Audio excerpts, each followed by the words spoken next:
Okay. Golly. Huh.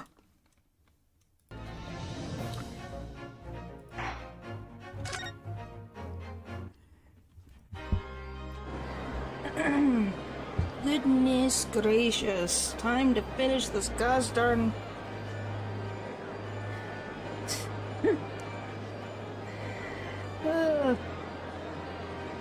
Okay.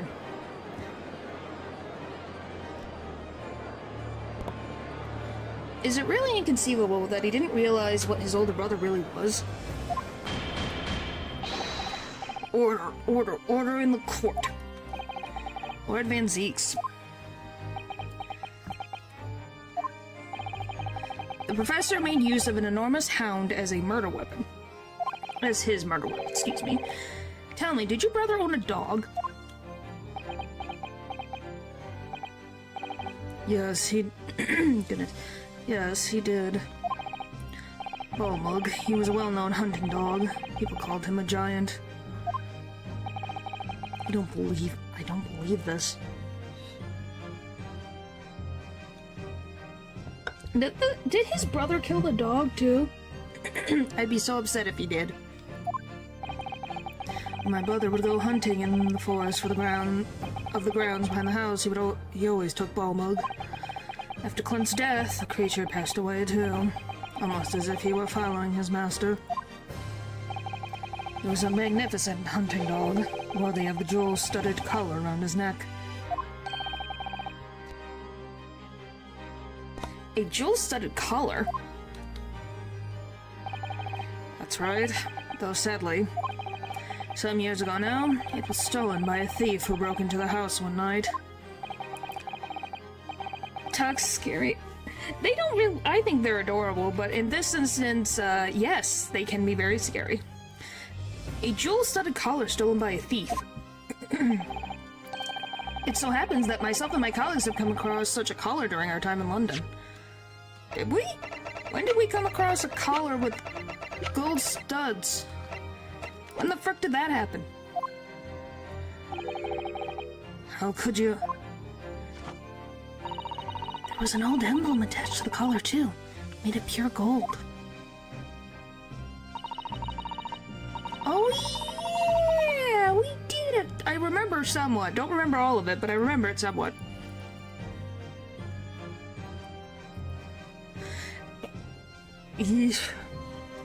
Yeah, it makes sense to have a fear of them. I'm just saying I am not scared of them. It's a reasonable fear to have.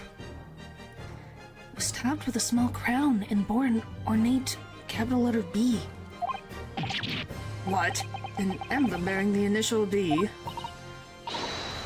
You know it? It's the insignia of the Baskerville family. What? The Baskerville? Why is that name coming up now? Baskerville is the family name of my late brother's widow. That pure gold emblem was an heirloom which Clint acquired upon their marriage. There can be no doubt, then, that collar you've described was Bullmug's. The family's insignia of Lord Clint Van Zeek's widow. Yeah, Van Zeeks was married! Can you believe that one? Van Zeeks was married. Van Zeek's brother was married. There's a considerable amount of blood on the collar when we saw it. Since we know the dog was used for hunting, it could have been from its quarry, of course. It could equally have been from human prey. No, I don't have a glass of milk with me over here. I think you need to go get your glass of milk or water or something. So let's troll that. Clint Van Zeeks really was the professor. Possible. These Japanese are making it all up to exonerate their own. So in fact, the person responsible for these murders of nobles and royals was a noble himself. And that threatened to be an enormous scandal that would irrevocably destabilize British society. My father knew that, and was using it to negotiate his way of the unjust charges brought against him. But at the very last hour, those he'd bargained with betrayed him, slaying him mercilessly on foreign soil. Well, can you deny it, Lord Strongheart? 10 years have passed. Still now, the 6 million inhabitants of our great capital rest easy believing that justice was done. That though his anonymous remains, the diabolical murderer was caught and executed.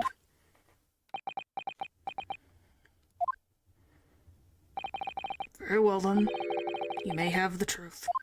Oh, you're gonna tell us!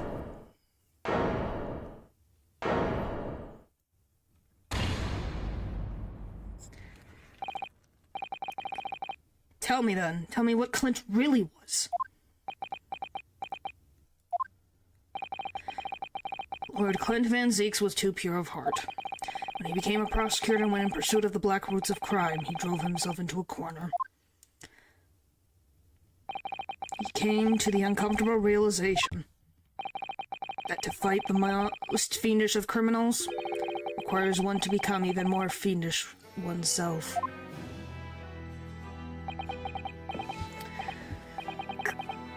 I may be stupid, but wasn't there a different judge, not who the Strongheart is? Yes, there was a different judge. Strongheart is, Lord Chief Justice, so he's like a big deal.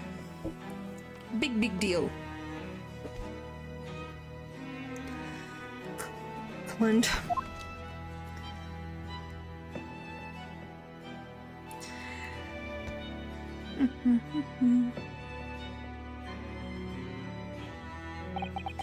The 19th century was truly a miraculous 100 years for Britain, and indeed the whole world. New industry, new technology, and with the birth of the Metropolitan Police Service, new law and order. But these dazzling new developments meant even deeper shadows were cast on society. Water stilled by factories, air thick with noxious fumes, and crime growing daily to fill the darkness. Lord Clint Van Zeeks made it his mission to combat that darkness, but as time went on, it slowly ate at his soul, till eventually he was consumed. It's ironic, really, somewhat surprising, that the truth has once again been unearthed by a Japanese. Once again, what do you mean? 10 years ago, your father, Genshin Asugi, turned up at my office one night. The professor? Yes, beyond all shadow of a doubt, you must issue a warrant to search his home at once. Don't be absurd. The man comes from one of our country's most illustrious families. He's a paragon of justice here in the capital. Yes, that's the point. That's why none of you British can see it. He's using his noble status as divergent whilst he commits these atrocious crimes behind the scenes. Do you have evidence? Nothing definitive as yet. But he keeps an enormous savage hound on the estate.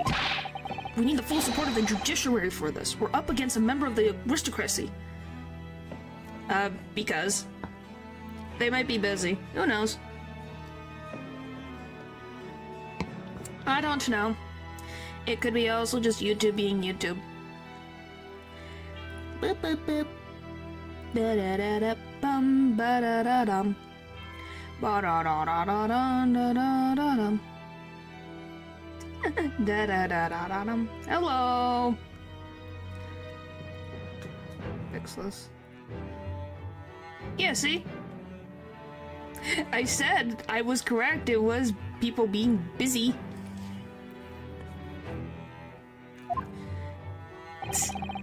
So a large family estate has a fierce guard dog. You should know that's commonplace here in Britain. Sorry, but I can't possibly put Scotland Yard onto this based on the tenacious accusation of a visiting student. Wow, paper.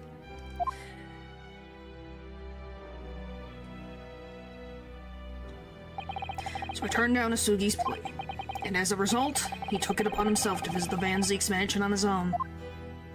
Oh, so he frickin' decided to do everything on his own, and that's how he ended up in this conundrum. Great. I can only imagine how Now what happened between the two men? Though we know the outcome, of course. Lord Clint Van Zeeks perished. Oh, so that's what you mean. So yes, Genshin Asugi did murder someone. It just wasn't the other victims. It was... So he did kill Clint Van Zeeks. So he did commit a crime. Well, he committed 2 crimes. 1, trespassing. And then 2, murder. Wow. Don't believe this. So, in actual fact, Kazuma-sama's father did? He made the late Lord Van Zeeks meet the same fate. Put a permanent end to the professor's killings. Don't worry, I'm farming. Oh my god, just so yeah. You're gonna be while I'm listening, though. It's fine. It's not a big deal. You don't have to talk in chat if you don't want to. Paper was just asking. By taking the drastic measure of ending the perpetrator's life. What the frick? Thanks, Val? Now you're just... Okay, you made your point. Goodness. Soon as I heard, I hurried to the mansion. When I arrived, it was easy to grasp what happened. And what about the will? Sugi must have already taken it. Nothing of that nature was found at the scene. We had no idea of the existence of such a document at that time. Wow. So yes, there was...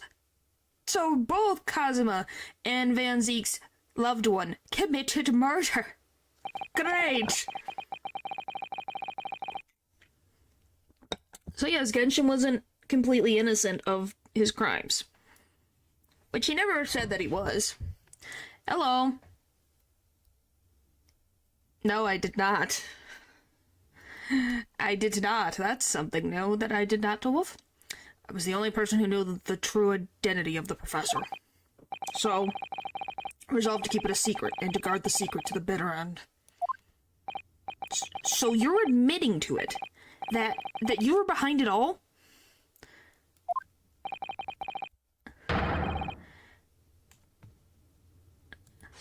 Well, I'm glad, but I also can make the joke of... I kid you not, I'm gonna make the joke. It's full of Celtic music. Oh, well, that's cool. But we can also make the joke of that, you know, his father's name is Genshin. So, you know, I think the joke writes itself, thank you very much. It was you, then, who pinned the crimes on my father. Yes, Kazuma's father's name is Genshin Asuki. Yes, I kid you not. Completely serious.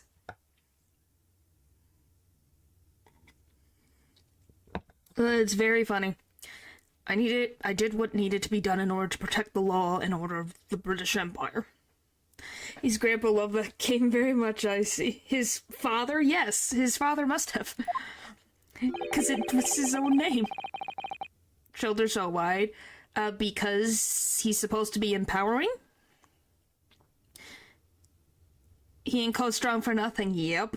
Even if that meant employing an forgivable ruse. Then it was you who arranged this fabricated evidence. I ordered that detective to take care of it.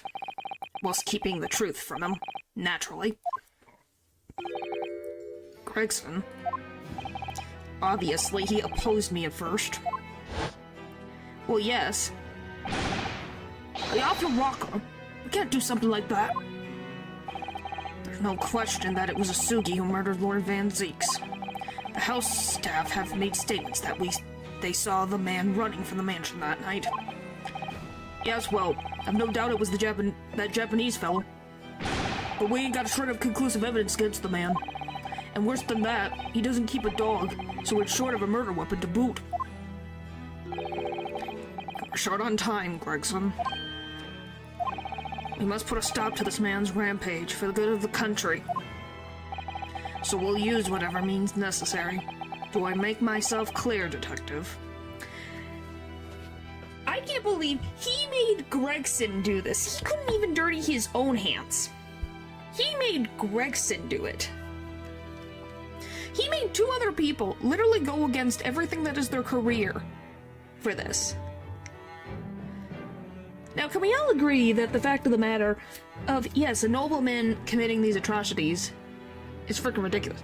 Optimus Prime now kind of a strong heart, but he's worked properly, so. Yeah. It's like, why the frick do you mean he's a nobleman who committed a crime? You have to tell the truth. Yes, Genshin Isugi committed a crime, but so did someone else.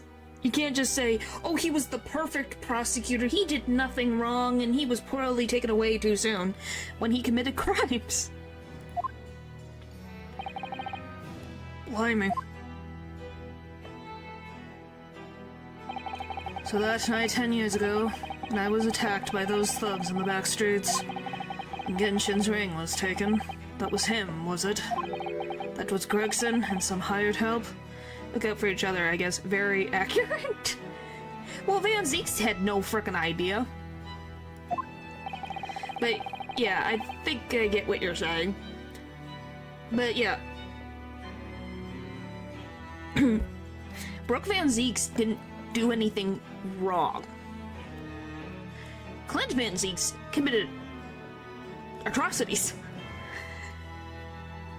Then the detective handed the stolen ring to Dr. Wilson, who feigned its discovery from the victim's stomach during the autopsy. And in light of that decisive evidence, Mr. Sugi was found guilty of the charges brought against him.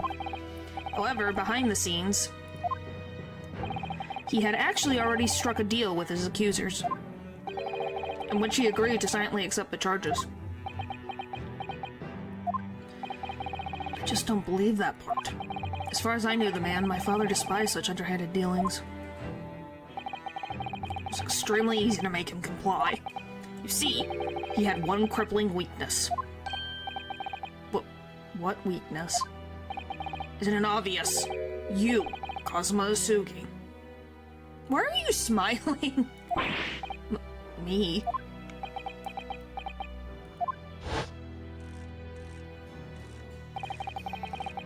Perhaps you have no desire to return to your homeland, Isugi. What? Though I did hear you have a 14-year-old son. Agree to cooperate and accept your guilt without contention, and you will see Japan and your son again. You scoundrel! Whether you choose wisely or not, it will be a closed trial by order of Her Majesty. So whatever rash claims you make in court, will have no trouble in stifling them. There's only one outcome for you, Isugi. The gallows. Don't forget that I still have a weapon at my disposal. A document revealing a truth that I know you're desperate to keep hidden. Yes, it hadn't escaped my mind, which is the only reason I'm willing to bargain with you. I only want to protect this country's law and order. You understand? So what is it to be, Isugi?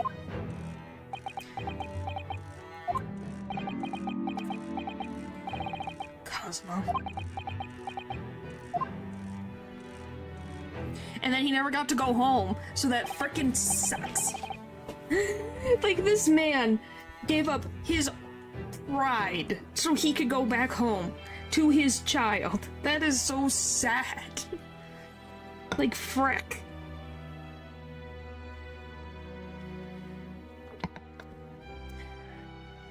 He did it for me. And I was told, as I told him at the time, my motive was simply to protect Britain from the damage the truth would do. Protect this country's law and order, at any cost. Objection! Oh, hey. I've never dared to let myself even consider this possibility until now. But in the light of all of this treachery, I have to ask. The mastermind behind the Reaper of the Bailey. Was it you, Lord Mel Armstrong?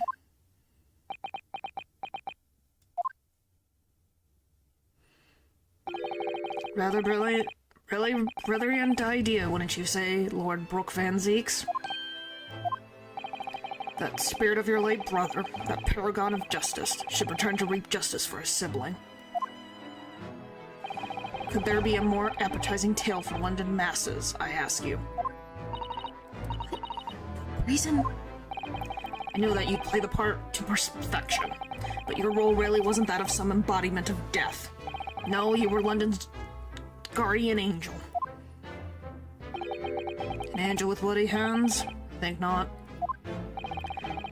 Those who cooperated with me already were only too happy to participate in my plan. Inspector Gregson, Dr. Wilson. My minions worked tirelessly to ensure that the finger of guilt could never come to rest on you. It was all thanks to them that you were exalted as the demigod the Reaper became. He didn't ask for you to make him the Reaper. You decided that all on your own. But Dr. Wilson left Britain 4 years ago when he was invited to work in Japan. That's right. So I had to employ the services of his young protege after that. Dr. Courtney Scythe. Oh! So she learned under Wilson as well. Huh. That's wild. Dr. Scythe. So, well, with the execution of the Professor and the subsequent reign of the Reaper at the Bailey, I've successfully safeguarded law and order in our mighty capital for the past decade. That is everything. Not necessarily. Who killed Genshin? Because Clint Van Zieks is dead, so he couldn't have done it. So who the frick got him? You know? That's a little bit of a loose thread.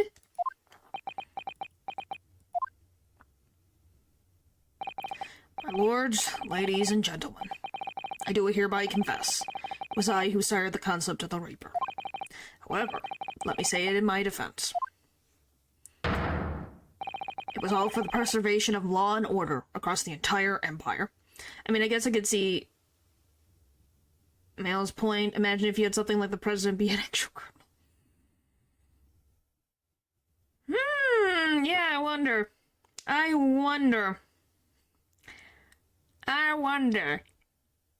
We're not talking about that, but I wonder. Law and order? An unforgivable collection of crimes, but still. All those who died at the Reaper's hand were rotten to the core anyway. But if it was all in aid of keeping London safe...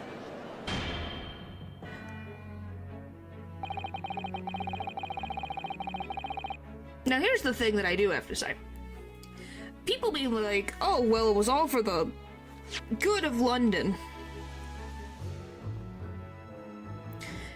We still all agree that I think that London would recover from this. It would be ridiculous to assume that one noble causes that. Cool gavel, yes. A few for the many. Yeah, it's like... Yeah, getting rid of the horrible criminals, yes, great. But going about that way just completely undermines the point of the law. If you want law and order, then why do you go about it that way? You know?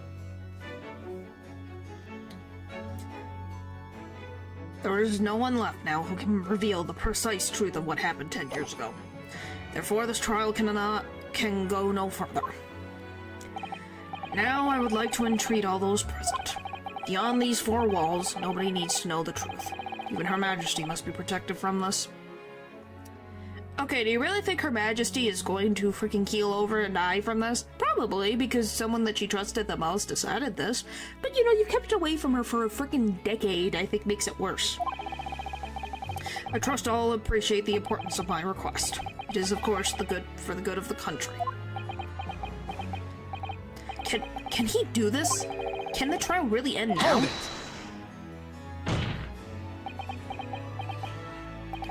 I have one last question. For the accursed Lord Van Zieks. What? Of course I know that you're a highly accomplished prosecutor, so I find it hard to believe that you didn't have any doubts at all. That you never suspected your older brother.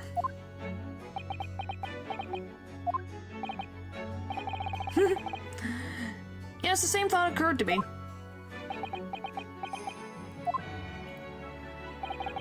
was only once, but yes, I couldn't say that I never had my doubts.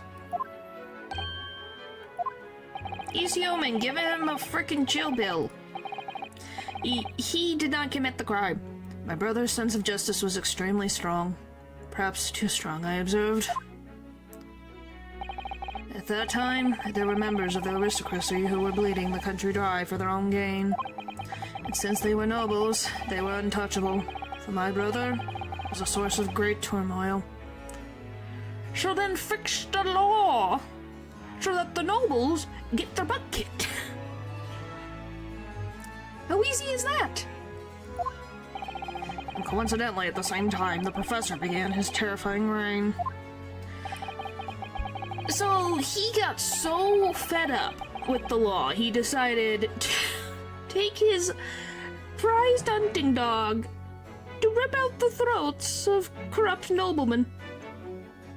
Or ladies, I don't know, but golly, man. Wow, they must have bothered him that badly. During the time of the professor's killing, my brother did not appear to be himself. And that made you suspect? Yes. But it was only once, no more, not more. Only once, really? Clint wasn't the culprit. That was my conclusion at the time, and I still believe that now. Do you have any evidence to support that idea? The third victim was the Lord Chief Justice at the time. Really? It was he who recognized my brother's potential and trained him as a prosecutor. No matter what the circumstances, it's unthinkable that my brother could have killed his friend and mentor. It's not impossible, but it's definitely highly unlikely.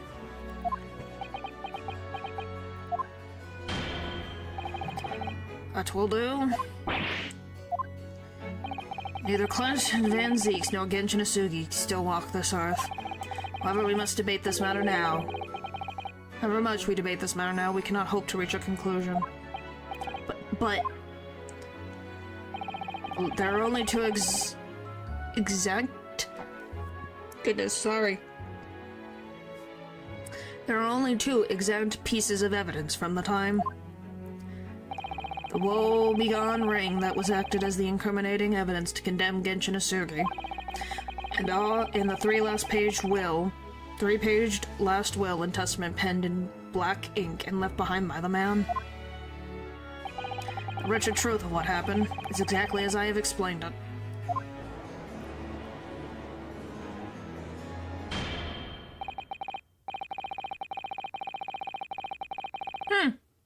Alright, hang on one second. I got something in my teeth that's bothering me, so hang on.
No, what it was, I had to explain it. What in the world?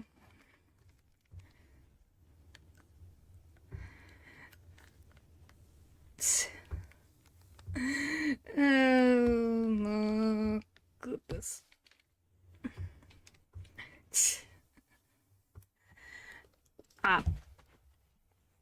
I'm back, sorry. Well, happy birthday, paper. Let me get back to the frickin' statement that I accidentally clicked. I hate when it does that. Later today, I will present myself at the Ministry of Justice for whatever sanction is deemed appropriate. Hello. Hi. Hello. Many years ahead. That is all. Court is adjourned. Objection! And we're not done yet. Again. Because when will this case ever end? I think it's the brother. Brother or the sister? Hello. Thank you, Cosmo. Me. If it wasn't for you, I wouldn't have made it this 11th hour discovery. What discovery? My lord, I'm afraid I must insist the trial continues. I beg your pardon? As the court has been reminded today already, we must stop at nothing to uncover the whole truth. Greetings. Goodness. And to that end, one particular statement made by somebody in this courtroom moments ago revealed a very subtle contradiction. What contradiction? What contradiction? But all I did was ask the accused one simple question. All it began with Lord Van Zeeks and his recollection about his brother. Lord Strongheart didn't permit the defendant to speak at length. Merely pointed out that we can draw no further useful conclusions here. So, where on earth is the contradiction?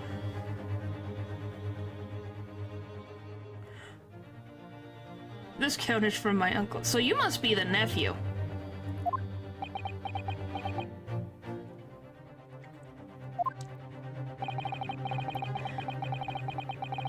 There's a wonderful emoji with the fish. What the fuck?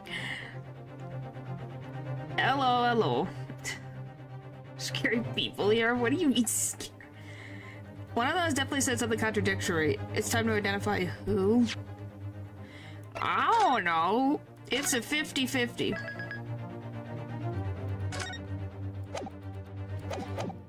And how are you on your uncle's computer anyways? Our account.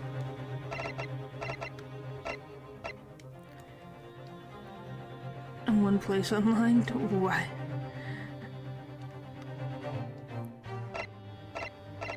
Yes, Lord Strongheart. It's Lord Strongheart, I'm sure of it. Something he said was slightly off. Come on, Ryunosuke. Think back over his words, find the problem. Neither Clench Van Zeeks nor Genshin Sugi still walk this earth. However we may debate this matter now, we cannot hope to reach a conclusion. There are only two exempted pieces of evidence from the time. His phone. He gave me his phone. Oh, he gave you his phone? Oh, does that mean he's awake?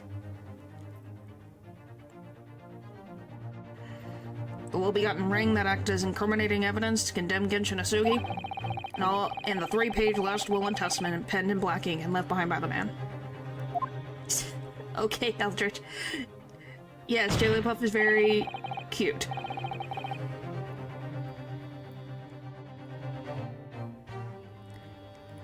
Lord Strongheart, would you care to explain? I think he's still recovering. Well, when you see him, tell us we're all hoping he gets better soon. Explain what, Counsel? So why did he just left his phone with you? Yeah, that sounds like him. What am I even talking about? That sounds exactly like him.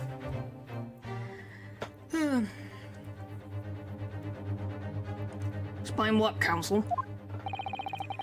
Among the statements you made just a few moments ago.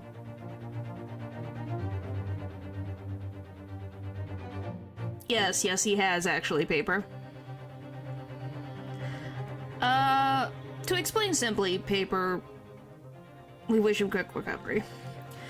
It's not my big tale to tell. Well, there you go. I guess Val said it for us.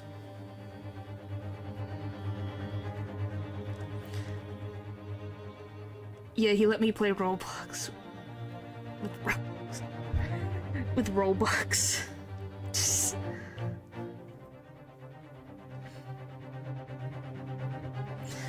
Well, that definitely seems like him. Golly. Among the statements you made just a moment ago, something you said was inconsistent with a certain piece of evidence we have. Inconsistent. And whilst an inconsistency remains, the defense has a right to pursue an explanation. I can't English. Golly. Ryanosuke, what? Let me warn you about the statements you are making, counsel.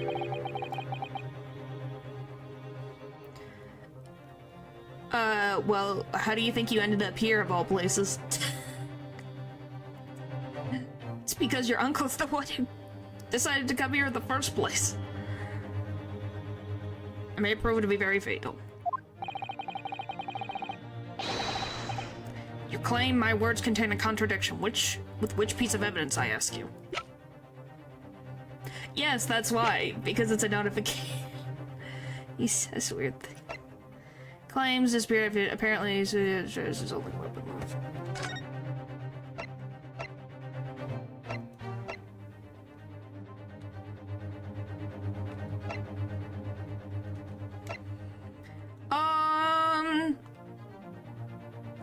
I read this?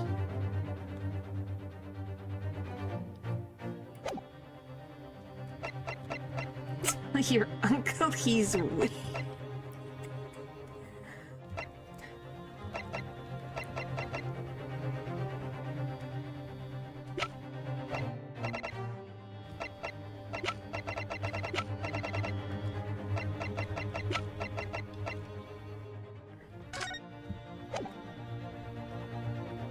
I don't think this is Take that!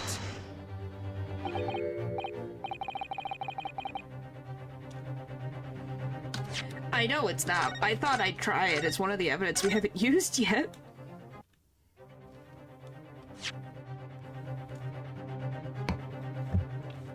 Okay, let me read. Blah, blah, blah, blah, blah, blah, blah. There are only two. The ring. I know it's the ink. Because the ink's supposed to be in gold.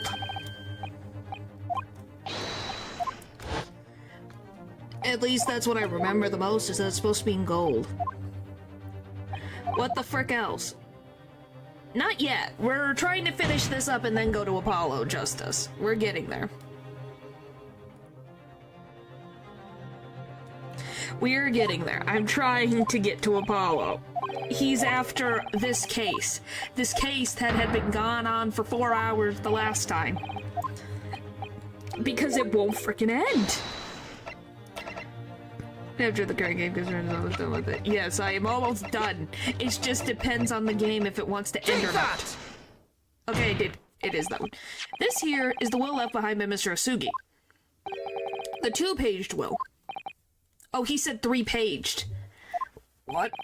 Yet moments ago, your precise words were... the 3-paged last will and testament. Could it be that originally there was a 3rd page? For a moment, I thought perhaps you'd identified something worthwhile. Just a mere trifle, I see. A trifle? Governor Candid. Eh? What can I do for you, sir? You were present when the Japanese man penned his last will and testament. Aye, I was there for sure. I remember the black worm-like scrawls to this day. And I'm quite certain, my lord, that there was a 3rd page at the time. Okay, paper, enough with the lyrics. What? Only the first 2 pages were the actual will, though. If I remember mine correctly, the 3rd was a message to his lad back in Japan. Okay, then Kazuma see it, then? For legal purposes, we require only his will. And we wouldn't have wanted any uncomfortable words about Japan, about Britain to get back to Japan, eh? I said happy birthday to you, and you can sing to yourself just out of the chat so it doesn't get clogged up. That's all I ask. So it was decided that the third page ought need to be sent. So literally his last message to his son, you kept it. Great. Thanks, guys. So nice. Objection! How dare you make that decision? I would have a right to know what it said, to hear my father's final words to me. No, he by legal law was given, and I kid you not, it says in his papers. You're not annoying. I'm just saying that is a general thing that's to everybody. I hereby request that upon my death, any and all material possessions and wealth belonging to me in London be delivered to my son, Kazuma Asugi, in the Empire of Japan. That is his last will and testament. You went against his word to give everything to his son. So by law, you have to give it to him. No matter, it's related to the country's safety. That is what was put in his will. And you have to abide by the will of the deceased. Said it's our turn to watch over Uncle. Alright, well, hopefully, like I said, if he wakes up, say we're worried about him, that he comes back soon. But thanks for stopping by, Natural's nephew. We appreciate it. Courtroom is no place for sentimentality, Counsel.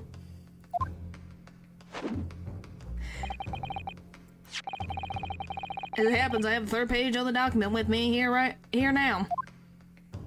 My father's message will be given to you at the end of these proceedings. It'll be too late once the trial's over. We need to know what it says now. Even the slightest thing may give us a vital clue.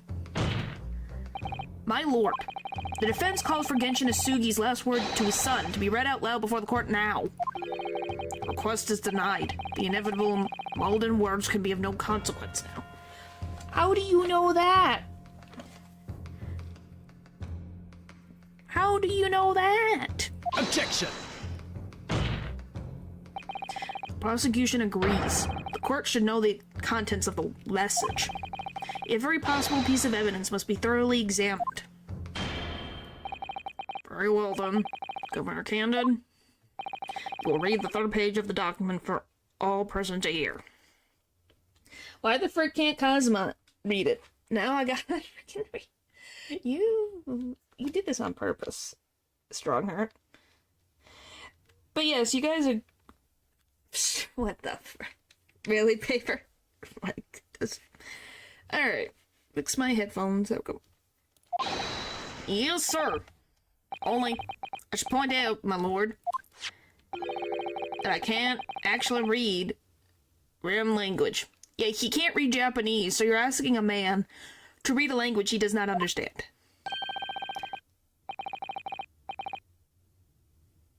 Who's this? This beautiful writing? Shame on you, Barry. This beautiful writing? Shame on you, Barry. If I could be of assistance, I'd be happy to translate the words into English for the court. Father. Still here, are you, Dr. Mikatoba? Naturally, I consider myself a member of the judiciary, albeit a low one. But perhaps I should quietly withdraw after I've translated Genshin's message. This feels better because it was one of his close friends reading it. Your cooperation is much appreciated.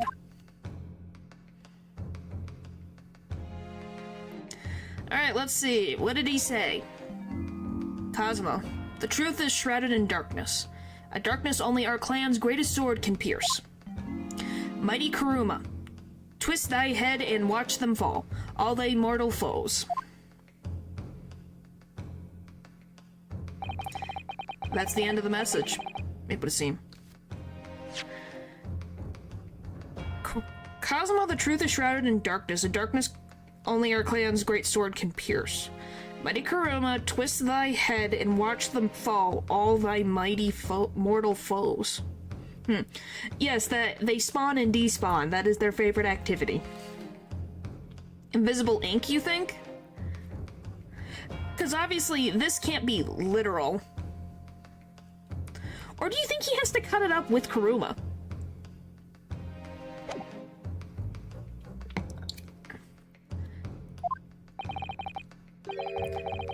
Haiku. Oh my goodness. Haiku poem. Twist thy head. Father. What is this Kuruma? The name of the Asugi clan's famous sword. A razor-sharp blade known to all, passed down for generations, embodies the Japanese spirit. It's not known to me. Yes, because you're Van Zeeks. It's the katana sword that was submitted as evidence earlier in these proceedings. The one worn by the prosecution counsel when he confronted Inspector Gregson. Should we get Kuruma to figure it out? I have no idea. The thing is I'm thinking that maybe he has to slice them, but that's just a guess. It's not known to me. It's not your family. Yeah, it's not his family. All these procrastinations are beginning to try my patience. A dawn of this court is long overdue. You think I don't know that, Strongheart? You pushed this case so far out of the frickin' reaches of the universe right now that I wish we were done dealing with Apollo. But I'm almost an hour in, and you won't stop talking. Golly! As the proceeding judge, I have been as accommodating as possible of the will of the courtroom. However, despite all that, no new information has come to light. Oh boy. In pursuit of justice, Lord Clint Van Zeeks tragically lost all sense of morality. When he murdered his former mentor, clearly he was already devoid of his normal facilities. Objection! Okay, now you're just conjecturing that one. You are not a therapist. You cannot tell us his mental state. How dare you? I refuse to believe that of my brother. Too much time has passed. We cannot ever hope to know more than we do now. Especially since the alleged will that he penned in his final moments appears to have been lost forever. Good morning, Kai. Morning, morning, morning. What, Strongheart? You appear to be in something of a hurry to wrap things up. I wonder why. You've heard you state time and time again during these proceedings that everything you did was in the interest of protecting British law and order.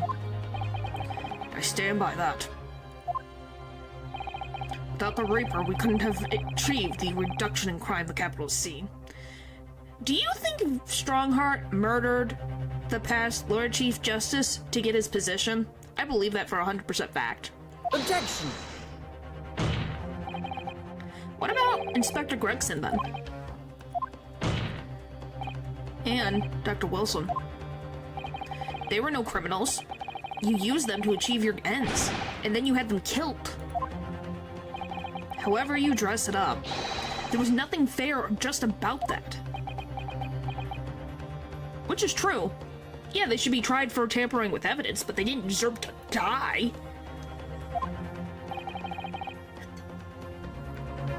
What, Strongheart? What exactly is it that you're hiding? Dr. Mika Toba. Are you not to quietly withdraw after the translation of your former associate's will?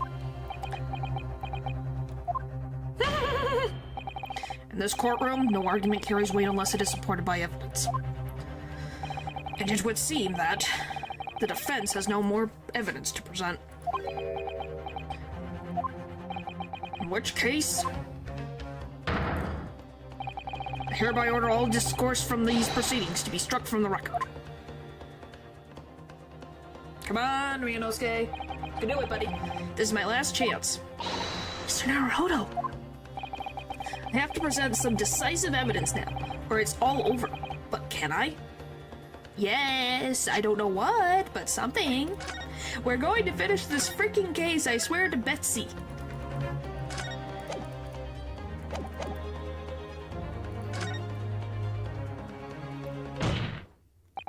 Wait, my lord.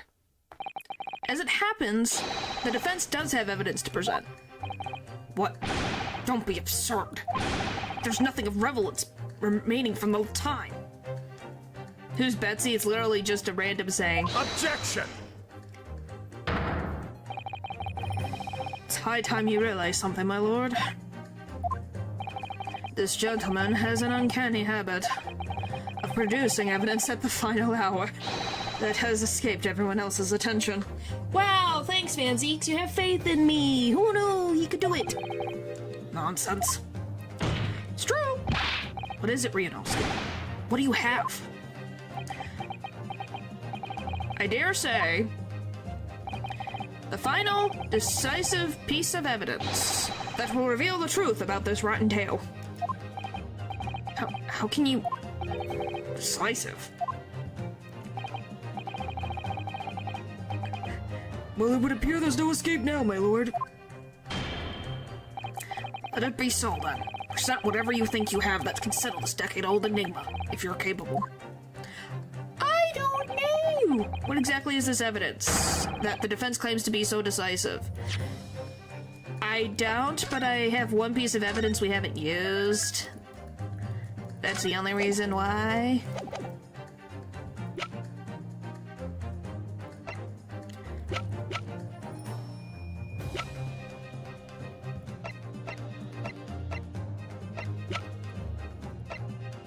Probably not. Take that!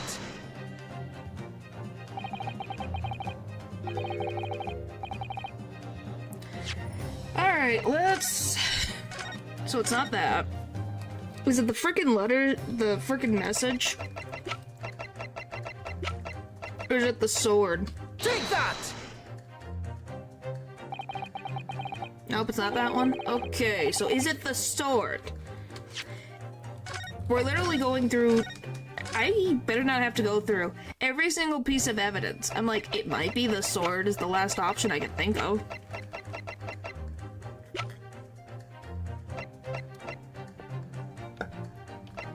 Take that! Hope it's not that either. Holy frick, what the frick is it?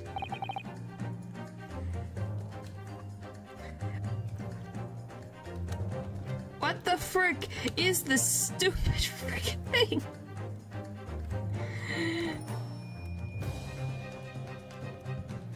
Like, what is left? It's not the red hair. I know it's not the frickin' red hair.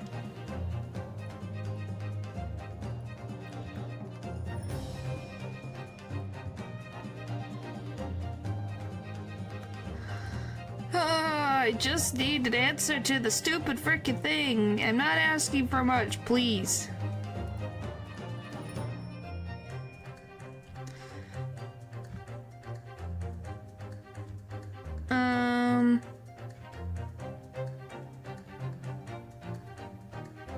You okay, computer?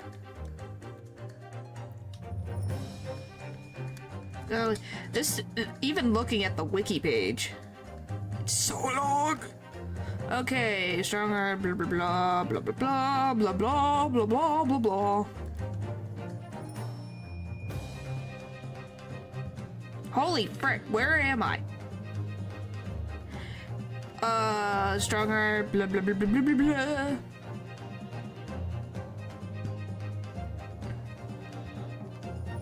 Okay, let me read. Strong inquires about Kuruma, explains why he wanted to rush the trial, claims decisive evidence. After hearing what his last page said, Naruto...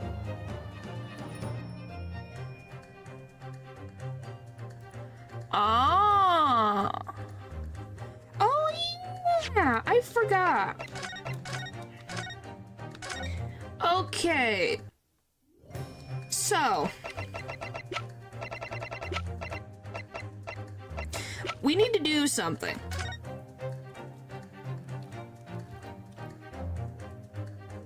Apparently.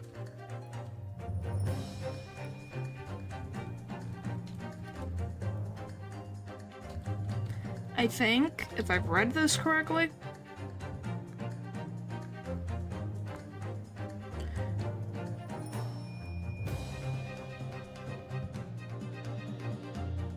do I just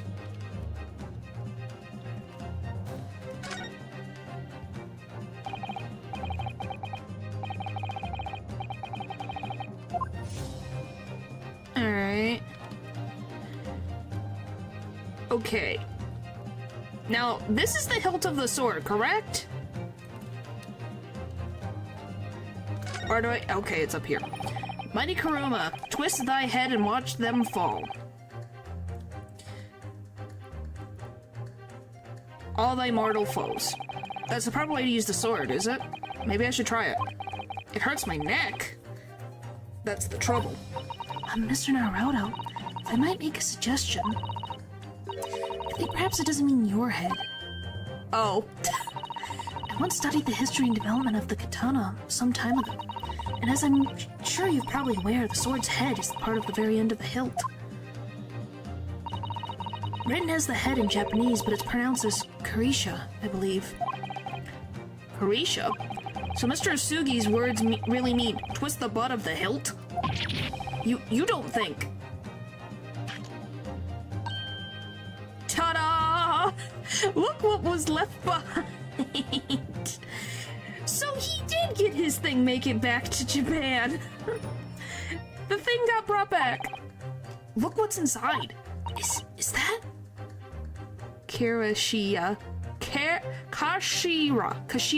Kashira. A tightly wound sheet of parchment?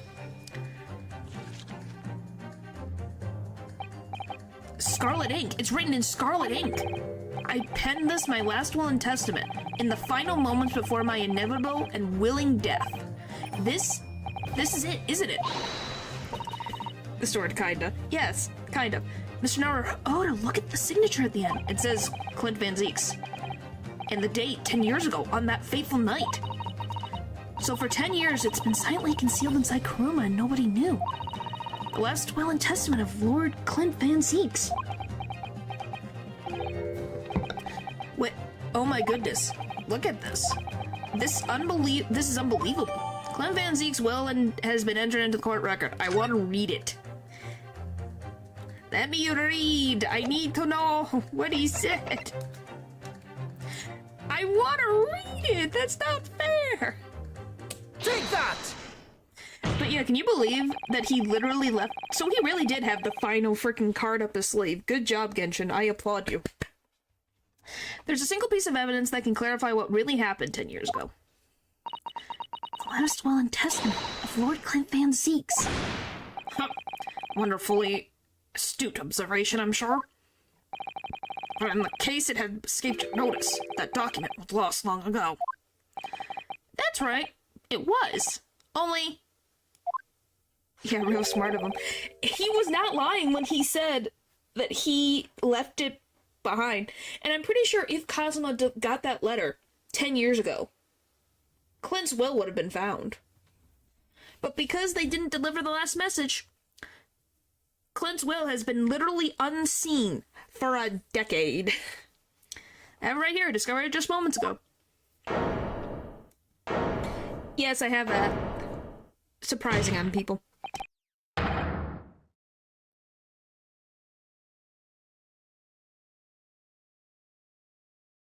Yeah, we have that kind of talent. Shock. Impossible. That can't be. Everything that's happened comes back to this will. This document is the key that will unlock the entire mystery. That's a face he's never done before. Read it. My brother's last will and testament. Where did you find that? Where did you find that? It was rolled up inside this. Inside Kuruma? The ultimate weapon Genshin Asugi obtained has lain undisturbed in the hilt of this sword all these years. Just waiting for the right time to emerge and reveal the truth. Signature and seal certainly looks official. And I'm pretty sure Van Zieks can tell you that. Gosh, it's true. It's my brother's handwriting. There can be no mistake. And we have someone who can attest that it's his handwriting. Read it! Forbid the contents of the document from being read out. Do you hear me? I forbid it. Why? Because it would incriminate you in something else? Objection! You can't do that, my lord. This document could explain everything. The document could literally destroy the That document could literally destroy the meaning of justice in this country. You sure, or is it your justice? I demand that you hand it to me at once. Why, so you can get rid of it? And make it fall in the fire? Absolutely not. His will goes to his brother, you know, his next of kin. Well, he's not the only last of kin. Why? Why are you trying to hide? Could it be that you already know what's written on this page? What are you implying? Court is adjourned with immediate effect. Clear the court. Objection! Oh, and here we go again. Do that, my lord. And you'll suffer a fatal blow as Lord Chief Justice. Beg your pardon? Forcibly ending a trial without good reason, and not any trial. A closed trial by order of Her Majesty the Queen. To defy the monarch's will is treason. You're doomed if you do, and doomed if you don't, Mother Trucker. Ha ha ha. We win! Finally! Lord Clem Van Six really did pen a will that day. It's exactly as the young Japanese man said. Read it out loud. Now! We have a right to hear what's in that will. A right and a duty. Well, my lord. It would rather appear as though proceedings aren't going quite as you'd hoped. You fools. Go ahead, Ryanosuke. Read it.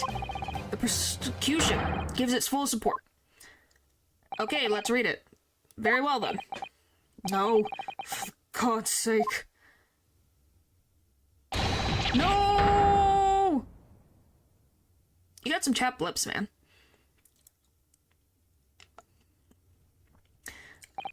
I pen this, my last will and testament, in the final moments before my inevitable and willing death. The hour is 11 p.m., and I sit at my writing desk in my office. My good friend Asugi stands at my shoulder. He's expressed his intent to invoke the dying ritual of the duel, that I may depart this world with honor. Oh. So it wasn't out of revenge and malice. He confronted his friend, and asked about it.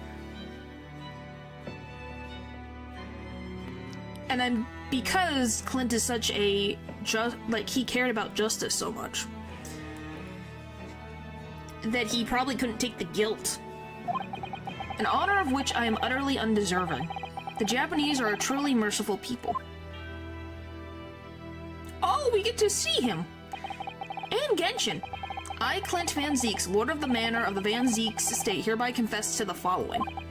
I am the killer who has come to be known in society as the Professor, guilty of 4 counts of murder. I will not here discourse the corruption rife among the aristocracy, which is to me, as one of them, so apparent. However, 6 months ago, I took the life of a member of the House of Lords at the heart of the depravity. A demon who habitually sacrificed the common man to further his own interest, abusing his position of power. The law is impotent against vile avarice. Only a fellow demon can rid society of this menace. That demon was my quarry, whom I willingly set my great hound. But though I am a hunter of some experience, I am a poor felon, it seems. My guilt was at once recognized by another, and I became subject to his extortion. He held over me the threat of exposing my wicked crime to my beloved wife and brother.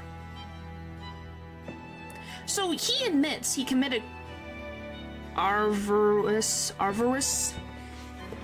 So he's saying he admits that he murdered. He murdered one of his own will. The rest he was told to murder. Interesting. Under that threat, I have done this man's bidding for months now, killing those he demanded I kill, as I watched my former mentor perish before my eyes at the jaws of the hound I commanded. I realized that I had lost the last shred of decency within me, and sunk to the level of a wild beast. Basically greed. Yep. There is no path back to the light, be it I or my dear friend Asugi who dies this night. I am eternally damned. To my extortioner, Male Armstrong, may you feel the jaws of the beast at your throat every time you swallow. I think that's a pretty good admission of who was his blackmailer.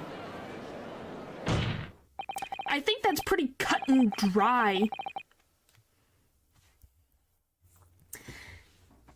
So yeah, wow. So now we know, yes, Clint Van Zieks was a murderer, but somebody was directing him and naming his victims. His extortioner, Lord Male Strongheart. It was you.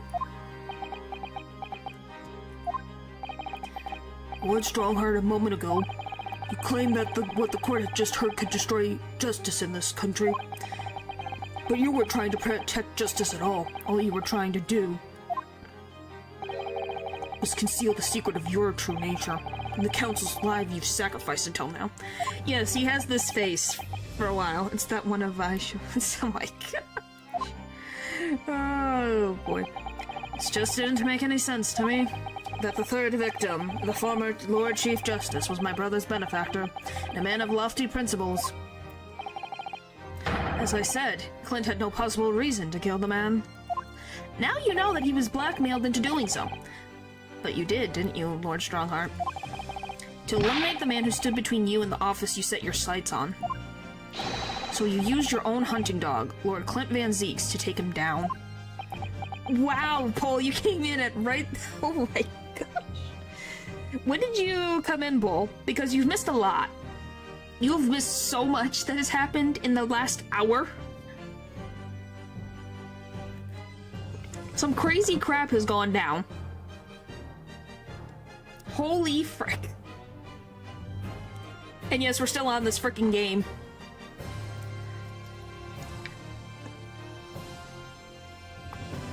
Oh, my clock lied to me. Ah. Okay, I'll give you a quick rundown so that you are caught up. We found Clint Van Zieks' will.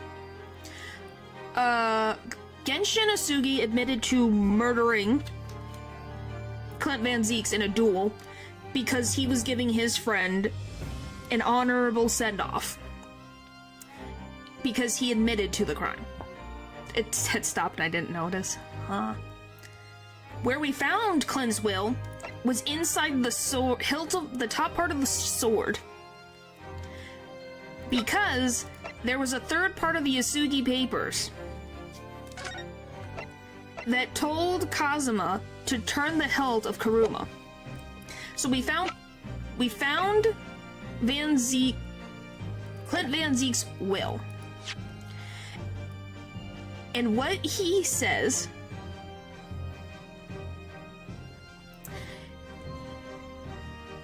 and I kid you not, he admits that he murdered one guy.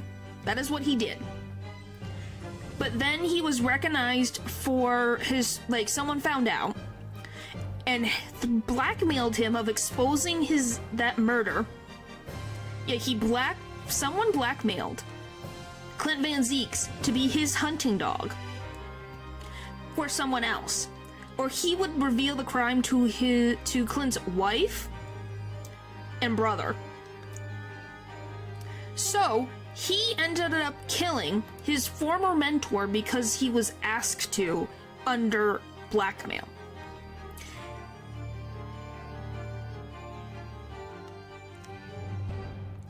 And like I said, Asugi did a duel with him to die honorably. So he wrote this before they did the duel. And he said, and I kid you not, I'll read this line because it's great. To my extortioner, Male Armstrong, may you feel the jaws of the beast at your throat every time you swallow. I don't think that's meant to happen. Yeah, no, it's not. So yes.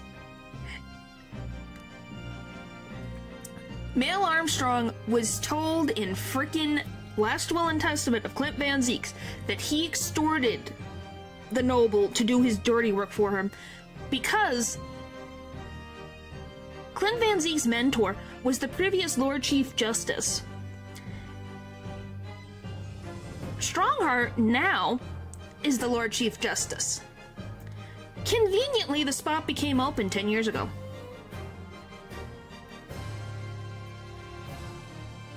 So yeah.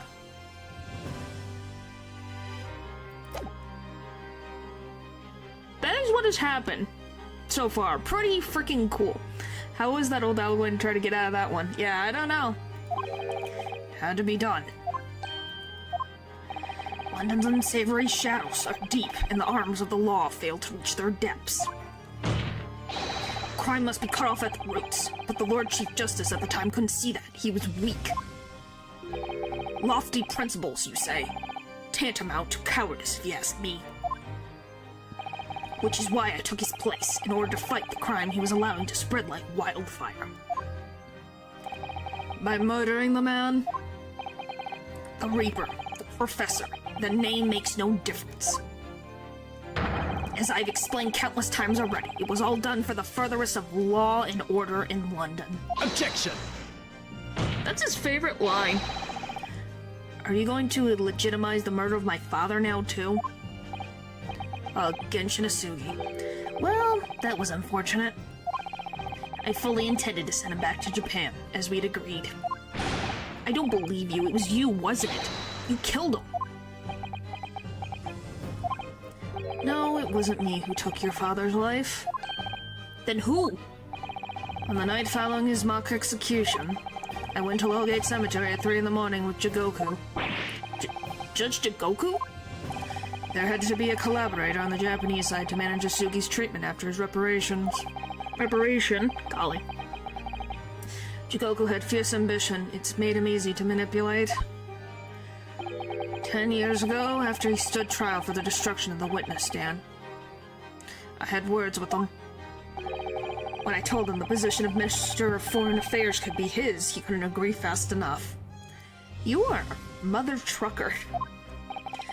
Seshiro, you fool.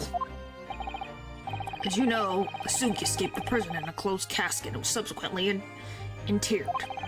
We intended to dig him out of his grave before he ran out of air. Why the frick did you bury the frickin' man? Why did you just switch the coffins? Why did you actually, bury him? Golly! Sadly, all did not go to plan. Guess who did it? There was an unexpected visitor to the cemetery with his own ideas about digging up graves. A man who witnessed what nobody was supposed to see. You guys remember that? Enoch Drubber. Of course, I knew grave robbers frequented London cemeteries. But that grave on that particular night... Blast, if people find out the convict wasn't really executed. The scandal will rock the very foundations of the Empire.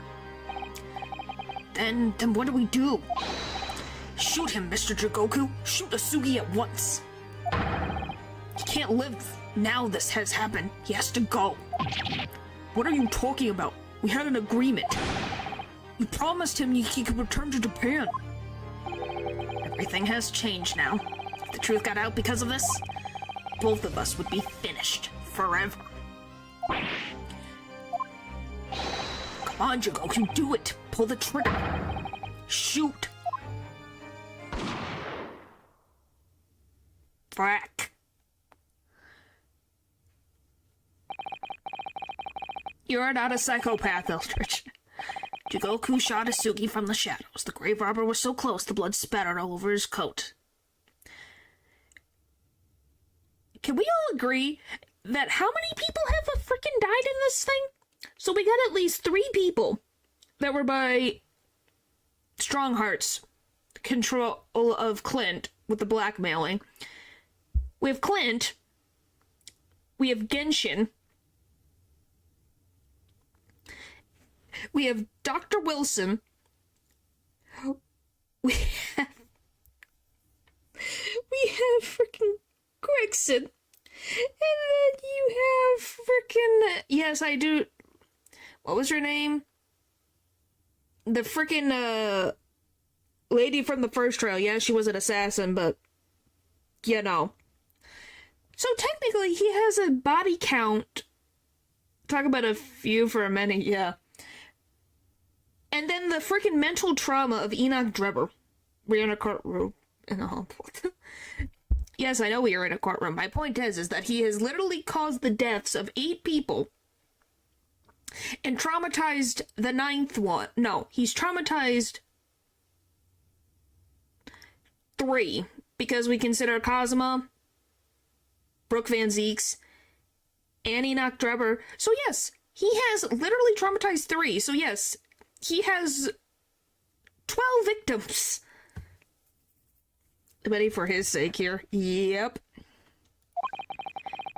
Which then caused Enoch Drebber to then also murder someone else. Oh my gosh, because that's what...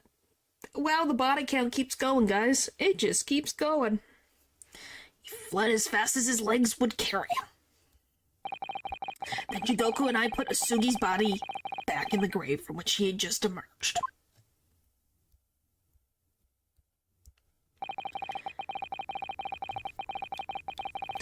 Which now Genshin has... Excuse me. Jigoku has a body count of 2. 2! Great!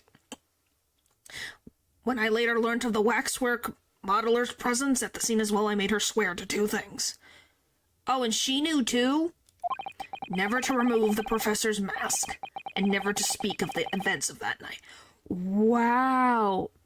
Esmeralda knew too! And with that, the secret was buried along with Asugi's corpse. So, now you know what really happened in Lowgate Cemetery that night. Frick. Oh, by the way, guys, you know there's one more secret? We still have another secret that has not been revealed yet. It's not related to the trial, but there is another secret. It was Jigoku, your Japanese acquaintance, who killed Asugi in the end, you see? He claimed to be the man's friend, but what push came to shove, he pulled the trigger. Well, you're freaking in his ear telling him to shoot. What did you you're freaking making this man panic because he's worried about his friend, and you're saying to kill him, and he's literally hearing you right in his ear telling him to do so. Do everything, the waxwork lady. Probably not everything. The Mr. Greenheart. Yes, small one probably would. But we all agree, yes, Jigoku did murder his friend. But do we all agree that Jigoku didn't do that of sound mind? That he was pressured to be the weapon to kill? Because Strongheart doesn't seem to be the type to want to get his hands dirty. Just before Mr. Jigoku left the courtroom earlier, he said that the assassin exchange proposal was a demand from his British counterpart, not a request. So you coerced him too, using what happened in the graveyard. At that time, Jigoku was the Minister of Foreign Affairs, negotiating international treaties with Britain. You can imagine what would have happened if it came to light he murdered a compatriot 10 years earlier. He would have lost everything. I merely reminded him of that. You sure you merely reminded him? Mm-hmm. How do you sleep at night? Probably like a frickin' baby. These past 10 years, I fought tirelessly with the darker recesses of London's criminal underground. And I've used whatever means necessary to ensure that justice prevails and law and order reigns supreme. Objection! That couldn't be further from the truth. The fact is, you haven't fought crime at all. How dare you? I saved Clint Van Zeeks from dishonoring in his death. What do you mean? You freaking slandered the man. You literally made this man a plot point. Boop. In a freaking murder case that you caused. Objection! Whilst behind the scenes, you systematically buried anyone who stood in your way. And then, you made my father take the blame. It was unavoidable. It was the only way to protect our justice system and public order. Let's not forget the others you had killed as well. Setting the defendant up as a Reaper to cover up the truth behind the murders of countless more. That's enough. Do you have any idea of the convincing that led to the acquittals of those wretched criminals? We had to fire with fire. Our courts can't function without a Reaper. Then what's the point of the court? What is the point of you existing as a Lord Chief Justice if you have to go around in the darkness murdering these people? Like, can we all agree that he is so off his rocker that he has no faith in the justice system? That he had to go and commit murders by quite a bit to justify his logic here. Which his logic doesn't even ring, because what was the point? He might as well become a freaking mob boss. Can't you see all that I've done for this country? This has all been my struggle. Objection! You've done nothing. It's Lord Van Zeeks here who worked tirelessly and justly in court, well, during the disgrace of the Reaper name. Person of the universe, golly. And Inspector Gregson, fraught with anguish for having sullied his hands through a desire to do the right thing. Not to mention Genshin Asugi, who risked his life going in pursuit of the truth you tried to hide. And then he fired Gina for being unprofessional. Yeah, that too. Why? Because she was emotional? Because the person who took care of her was unjustly murdered? Had his life taken away? Because you couldn't stand for the truth to happen. No, the darker recesses of London's underworld were largely filled by you. You little... When will you get it through your thick skulls? That it's all for Queen and country? I'm tired of that excuse. You've consistently twisted the truth for bargaining power to make others do your bidding. Nothing more. People who willingly twist the truth and coerce others have no right to call themselves a part of the judiciary.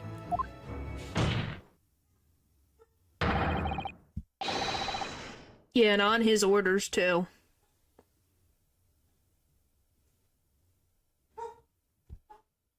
Hang on one second.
Alright, I'm back.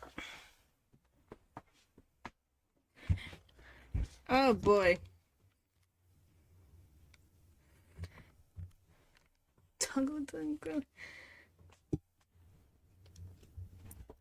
No, I went away for a second. What happened?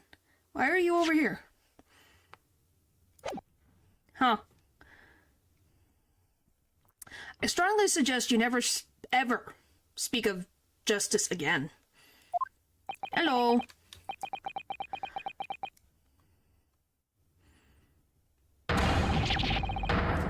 Away it goes.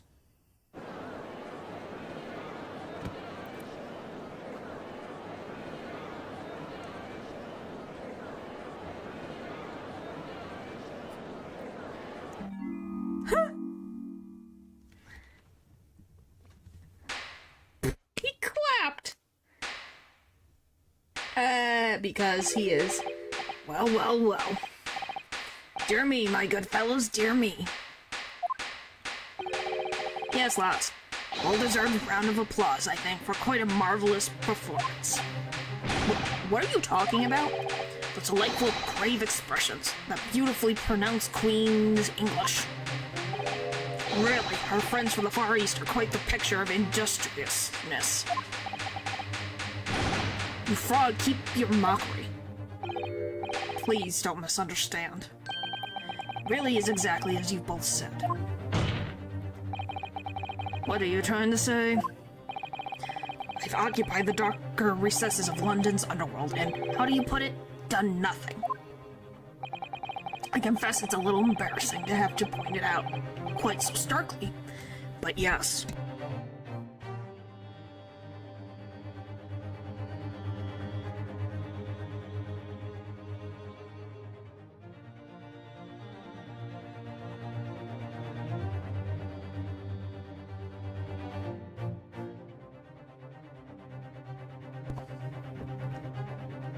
I really have done nothing, which means I can be indicted for nothing. No.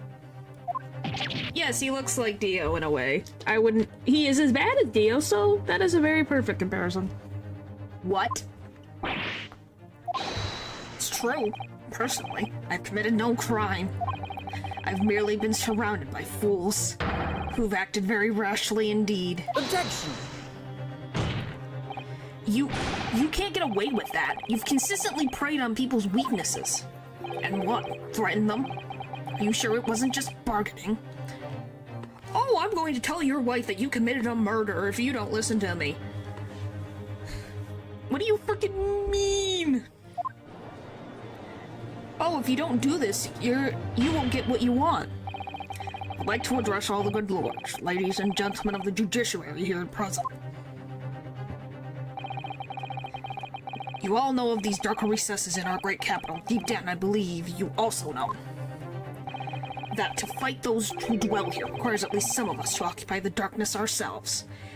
If you believe that, then you shouldn't be in that office position.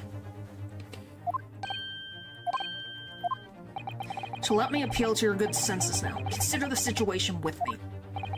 If this catalog of horrifying revelations were to become common knowledge among the 6 million inhabitants of London, what might happen? To learn that the infamous murderer of royals and nobles was a respected member of the aristocracy himself. That fabricated evidence in the scapegoat trial amid secret negotiations with prosecutors to effect a jailbreak. That the Reaper of the Bailey was an organized group of assassins managed by a Scotland Yard inspector. And finally, that it was all masterminded by Lord Chief Justice himself. If the general public of Britain knew the truth, all faith in the police and prosecutor's office would be completely lost without doubt. With good reason! Like, can we agree that that would be a good reason to not have faith in that? Public order in the capital would completely break down. We'd be cast back to the lawless days of the last century. Precisely. All it was 100 years ago when 1 in 10 of the population were criminals. Think what we've accomplished since then. Public policing force. Comprehensive set of laws. And if we want to continue to protect this new era of law and order, I say again, we must at all times occupy the darkness ourselves. I disagree. Is that a unicorn? Yes, it is a unicorn on his staff.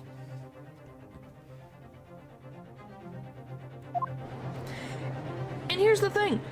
You're just having people believe a lie that they're not safe. They're not safe with you at the helm of all related frickin' official law matters. Golly. Must have successfully identified and apprehended the man responsible for taking Inspector Gregson's life. That is all that was expected of us, Troy. And all these other matters that have been discussed will be eliminated from the minutes of these proceedings in the interest of preserving law and order. I disagree. And to protect Her Majesty the Queen, of course. Well, my lords, ladies, and gentlemen, what say you? I disagree. Has a point. The things Lord Strongheart has done are quite unforgivable. But on the other hand, isn't it our duty to maintain law and order in the capital? Can't deny that the threat of the Reaper over the years has done wonders for the crime rate. And by fair means or foul, that's all thanks to Lord Strongheart. These guys are freaking insane. Are you hearing this? This is the will of the British judiciary?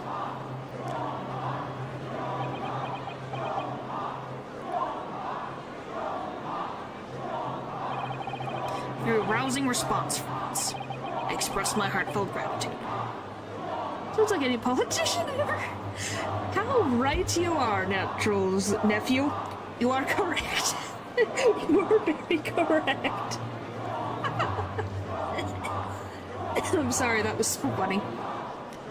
Holy crap, that's funny. 2. Can we all agree that all of these people should be freaking out of the judiciary? Therefore, in accordance with the overwhelming wishes of the court, the record shall be erased. You have to respect the man's ability to turn a situation to his favor.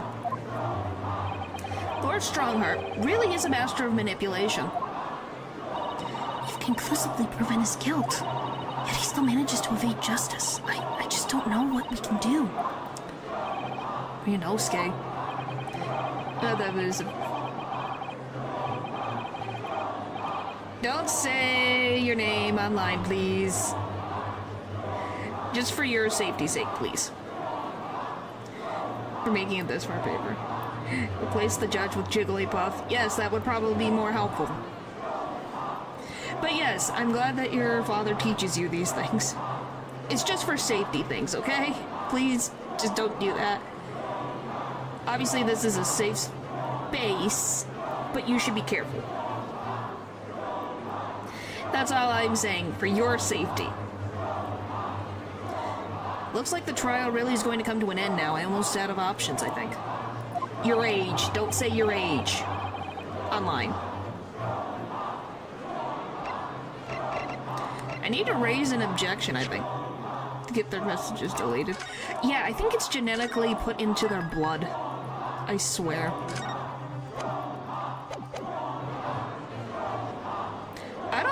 I shouldn't wait and see. Use evidence, raise an I think we use evidence. What frickin' evidence do I use? Yeah, I got rid of it, but I'm just telling you for your safety's sake, please. Don't do that. You need to be safe. And to be safe online is to not say that. And both of the users. Good job, Eldridge. We know that.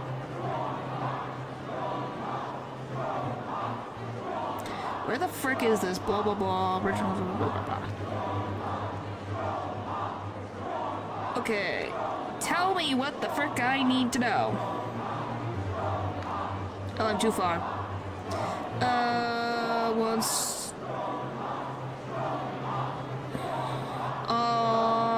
Don't you love listening to Strongheart?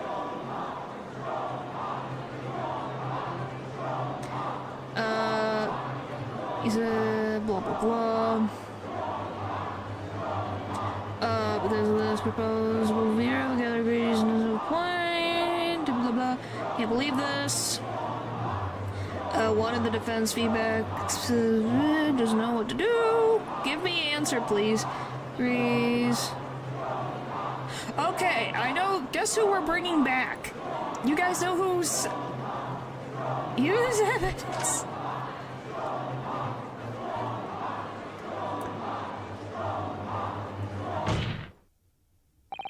Yes, as I know only too well. The only thing that carries any weight in court. How did you know?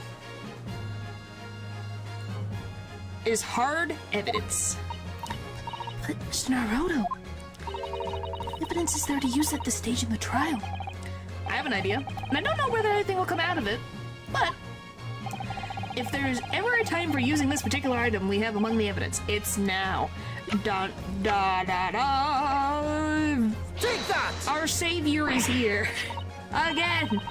Oh my, yes, Mr. Shloms asked if you had that with you earlier. We'll expose all of Lord Strongheart's wrongdoings now. I have no doubt that Mr. Shloms has already deduced exactly how the truth will unfurl.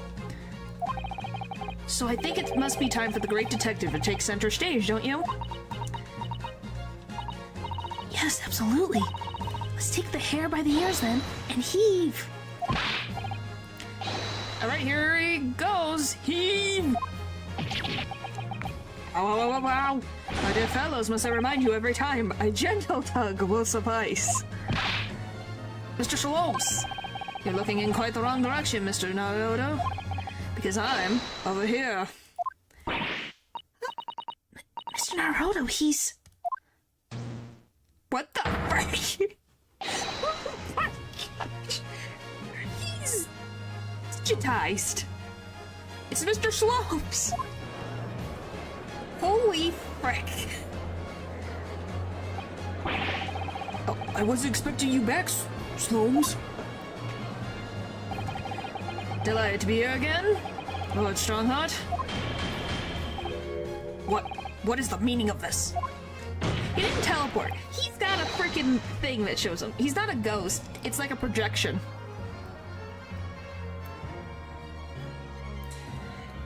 He is a hologram. Yes, he is. Rayleigh sees him, put the man in irons. He's not technically here. Even we don't have... It's gotta be Iris. This is a closed court. You've been warned once already, man. What the? We can't get a hold of him, my lord.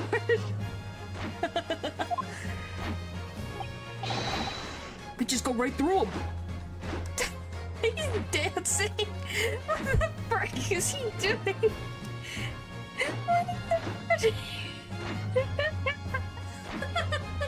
He's just dancing. What is this dance?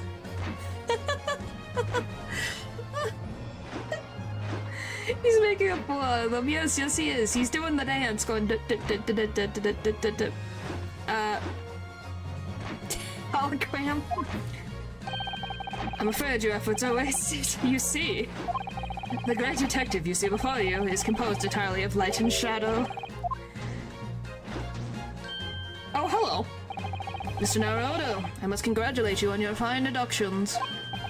Mr. Shloms, what on earth is... Are you familiar, I wonder, with the invention known as the telephone? Huh? What do you mean, the telephone? That's not a telephone. Well, yes. I hear that some public telephones have been installed recently in Tokyo. The sound of the speaker voice is converted to an electrical signal and transmitted instantly to another place. That's a frickin' advanced telephone. For Earth standards. Quite. Sounds are transmitted, so could not images keep them company. I must... phone? This is in older times. This is in the late 18th century? 19th century, excuse me. No, 18th century. Said Iris. Probably, but still impressive. No, this is a... Can you guys remind me again when this takes place? I can't remember right now. It has completely alleviated me. Iris and I did some modest experimentation to develop such a device specifically for this day. Modest experimentation? Mr. Slomes, what a modest description. 1800s. Yeah, this is happening during the 1800s, so phones weren't that commonplace. It's called a phone has to be in a box to work in this time period. And somewhat accidentally, I thought we might just as well transmit an entire scene. It's not 2077, you're so funny. Oh my gosh, okay. Yes, it is fantasy, but the time that it is taking place is during the 1800s. Late 1800s. Someone accidentally, you're being too modest, Mr. Slomes. Do you mean to say you're not actually here, Slomes? Oh, I knew my trusty partner would have no trouble grasping the concept. No, it would be your great 4? Maybe 5 grades? No, maybe 4. Would it be 4 grades? If you have... Yeah, it could be 4 or 5, depending. Maybe even 6. 5 grades? I was like, it's gotta be 5, right? I think I did that correctly. I have those many grandpas. Yes, they go... Genetic, family trees go far back, so they would be your great, something like that. Paul, anytime you say I'm old, you also have to say you're old. Remember that.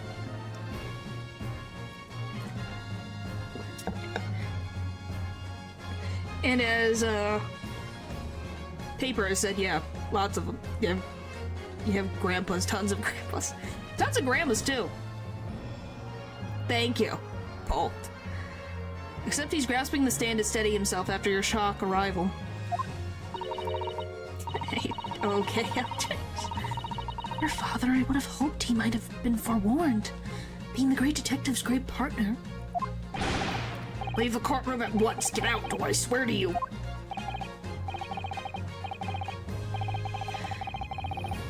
Dear me, you on the other hand, Lone Stronghorn, appear to have a very poor grasp of the situation. Allow me to reiterate, I am not here, which would, I hope, lead naturally to one asking, where exactly are you? The very question I was awaiting! I am at present enjoying the air in a rather splendid garden. How do you have good connection in the garden?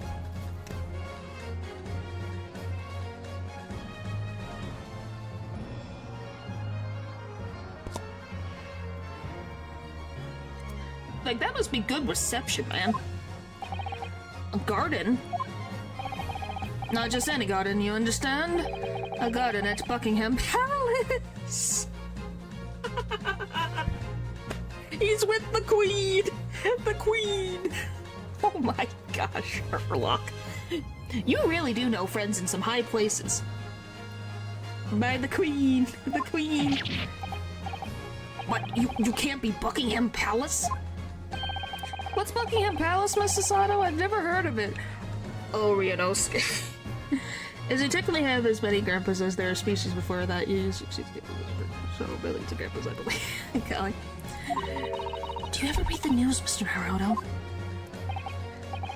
Mr. Slomes? Is Iris with you there? I don't remember. I'd have to like, Queen Elizabeth I? Because there's 2 Queen Elizabeths. Let's see. Queen... I was gonna say, is she even born yet? Queen... Well, Elizabeth II, what about the first? 15 to 16... Oh yeah, so the first has already been gone for a while. Yeah, there's 2 Queen Elizabeths. You have Queen Elizabeth of England and Ireland from 1558 to 1603. Let's see. Who was queen in England during the 1800s? Okay, you just give me a whole list of monarchs, why don't you? 16, 16, 17, 17, 18.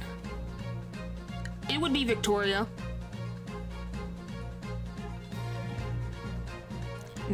Maybe? I don't know. I thought Queen Elizabeth just lived long. Queen Elizabeth did live a long time. Queen Elizabeth II is the longest reigning monarch. Queen Victoria, or Alexandra Victoria, was, let's see, death, reign. Her reign began, June 20th, 1830, and so, and then in 1901. So yeah, it would be Victoria during this time. Because her reign doesn't end until January 22nd, 1901. Which, if you didn't know, Victoria was the longest reigning monarch before Queen Elizabeth II broke that record. They have the same first name. I don't know if they have the same full name. Where is she? She's further down the list. That's the second. Where's the first? There's George the Fourth, the Fifth, and the frickin' so many Georges. I don't need the Georges. There's George, William, Victoria. Where the frick is she?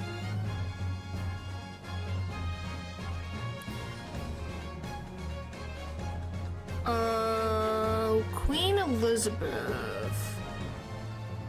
Okay. Queen Elizabeth the First. Okay, what's her? I know she has her full name. Where the frick is it? Okay, that's Queen Elizabeth. What is her full name, please? I know she has a full name. Queen Elizabeth. Where is it? Where's her full name?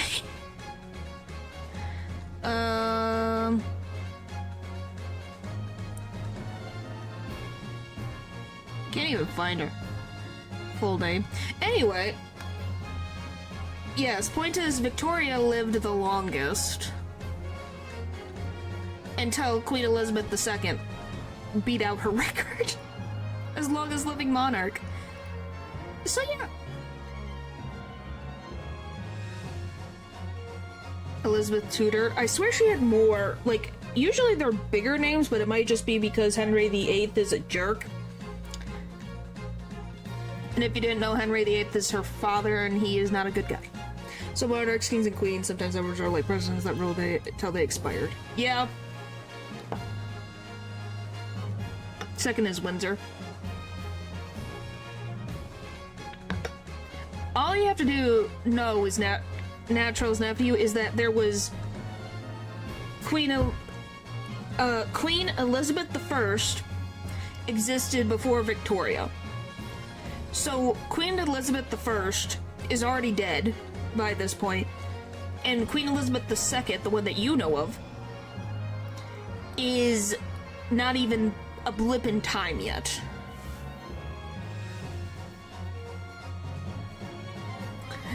So yes, that is the simplest way to say we are a while from the Queen Elizabeth that you know of, which she's known as the second.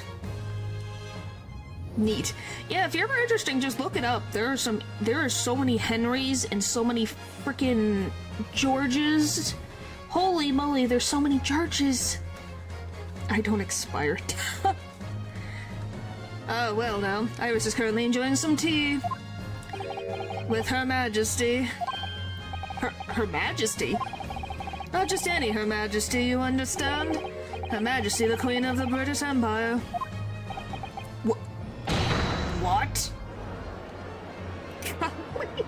They're just having a little bit of a chat. What on earth is this all about? Buckingham Palace is Her Majesty the Queen's residence in London, Mr. Aroda. Ugh, why is there 16 Louis too? Why do you need so many? Order in court. I demand immediate silence. Her Majesty the Queen. You can't be. I mean, no. This is some sort of unforgivable, distasteful trickery by a third-rate detective. That's all. Unforgivable, distasteful trickery. What an apt description. A closed court session attended by the elite members of the judiciary is a rare event. Take the name of the old ones out of respect, and because it's easier than getting a new name officialized, probably. But it's like 16 Louis? Well, there was a lot of kings in France. Yeah, but did they all need to be named Louis? Do you say Louis or Louis? Antoinette, she likes cake. Which Louis is that? Wait, is the 16th the one that was married to Lady Antoinette? Is that what you're saying? Well, he got the short end of the stick. Ooh, boy, everyone knows how that goes. Louis, yes, got it. Some people say Louis. Yes, the last king of France. I presume that Her Majesty would be more than a little curious about the proceedings, so I decided to show her everything from start to finish. Ooh, guys, he's in trouble now. Huh? You showed her? Indeed. By the dint of the Herlock Sloane's remote cinematograph. You meddling. Makes it sound like Lewis.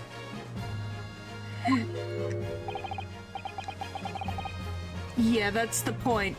Is this some kind of nightmare? Just as I appear to be standing before you, regaling you with the talk of my latest invention.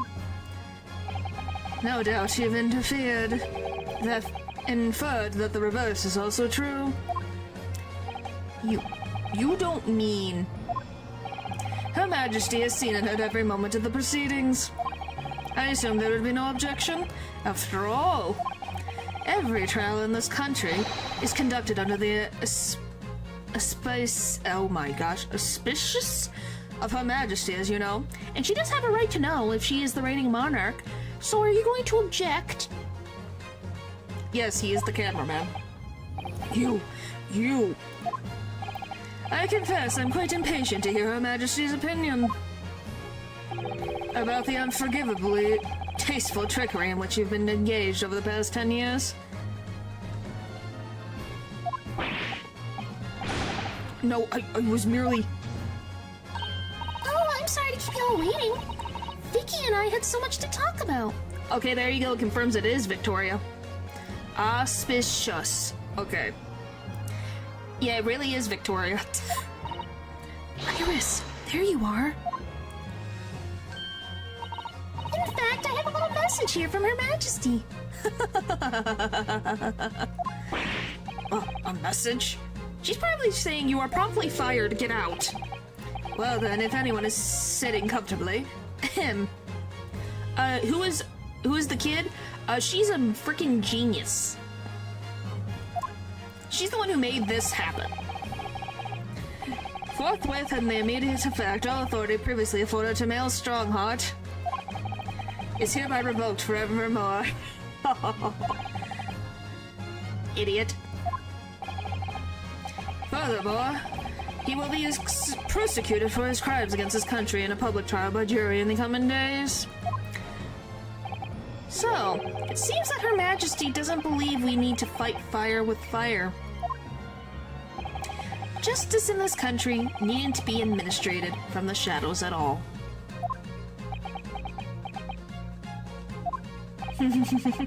Male Strongheart. The darkness you foster to conceal your despicable actions these last 10 years is a thing of the past now. After today, your brand of law and order has no future, because no longer are you the Lord Chief Justice. In the eyes of the law and of Her Majesty the Queen, you are nothing but a criminal. Huzzah!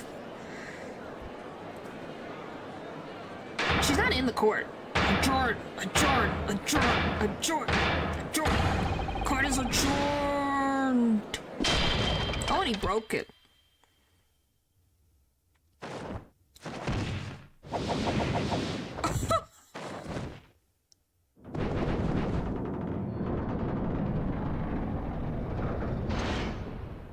Guilty.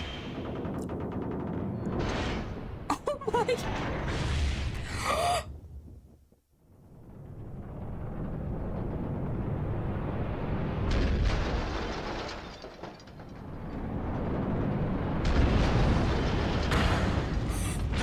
Wow. Holy frick. That was a little much. My gosh. Okay. I did not expect that. He's alive. It was very dramatic. Lord Clint Van Zeeks left a will in which he confessed to everything. So did I. I thought he was gonna get hit. He became Bondshroot. Looks like I was gonna find out the right boss. It does. When those words came out of Asugi's mouth, it deranged me completely. I knew I must do anything and everything in my power to contain the situation. I'm going out with a bang. Yep. But I couldn't find the damn document. I searched his cell, but it wasn't there. With precipitation, the jailbreak plot, I presume? What do you mean? The need to obtain that will was all-consuming. I was sure that if I felicitated Asugi's escape, he would emerge with the will somewhere on his person. But despite searching his limp body in the cemetery that night, it still eluded me. It never even crossed my mind that it was concealed in the sword's hilt.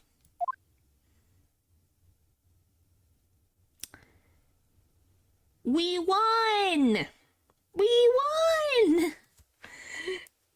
We all agree that this was a conspiracy none of us suspected. What pains me now is that my brother left this world without a word to me. I'm sorry, Lord Van Zeeks. In point of fact, I think perhaps that isn't the case. Sorry? How can that be? There's more to his last will and testament.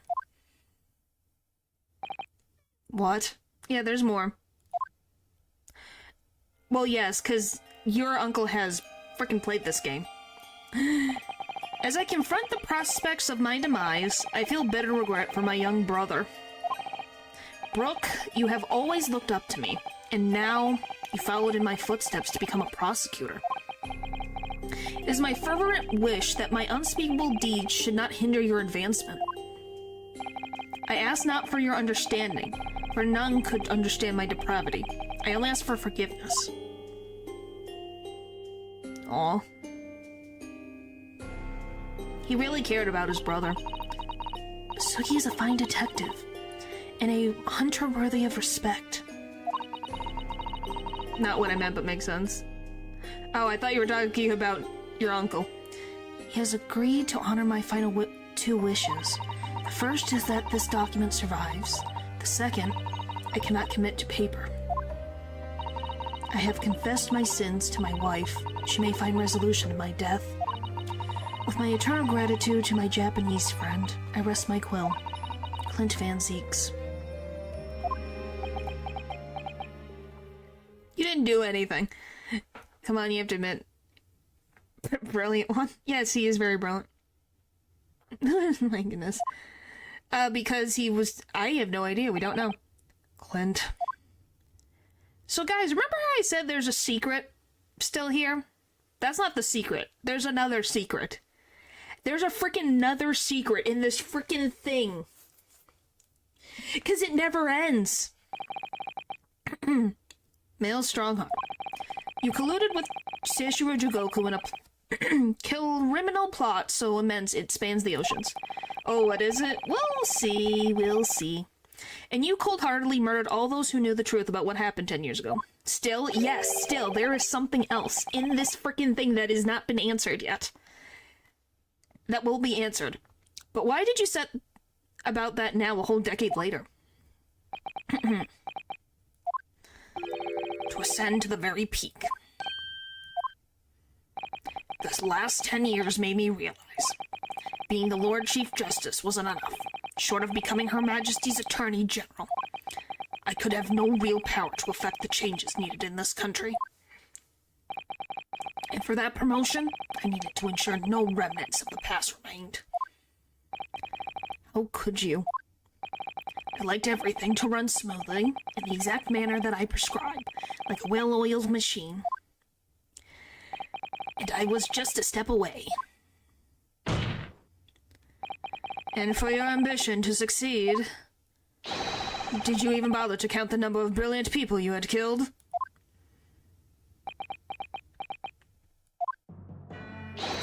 Ah, Mr. Reaper, are you not forgetting something? Such as? You very much adopted your usual prosecutor-like demeanor in the proceedings now. But the reality of the situation is that you are the defendant in this trial. However, the presiding judge would appear to have fallen from the bench, as it were. May I suggest, therefore, that we entrust the final adjudication to an old friend. You guys miss him? He's here! My lord. As a member of the judiciary, I have been following the proceedings from the gallery. And I must say, I shan't ever forget the extraordinary battle between good and evil that I have witnessed here today. Yes, he is here. The darkness that has blighted justice in our land these past 10 years has at long last been dispelled. Thanks in no small part to the efforts of a bright young star from the east. Defense Counsel Naruto. Yes, my lord? On behalf of everyone here present in the Old Bailey, I give you my heartfelt thanks. You're too kind, my lord. It might be that because you're in the hospital. I'm not lagging from my side from what I see. The first time I faced you in court just under a year ago now, I had the faintest of imitations that if British justice so warped and twisted over its long history was finally to no change, this might just be the man to do it. It's called the frickin' right change of the ways of the law.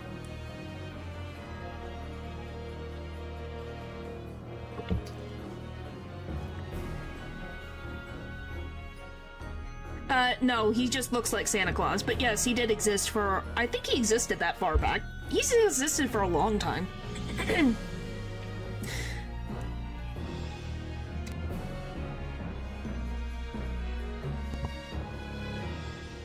So yeah, he's been around for a long... I forget how long he's been, but for a long while. What? But at the time, I wouldn't allow myself to acknowledge the possibility.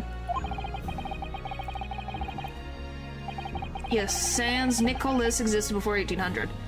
Ah. Yeah, I know that was his full name. That was his name before. I just didn't remember when he first appeared. I couldn't overcome my hatred of the Japanese after the circumstances of my brother's death.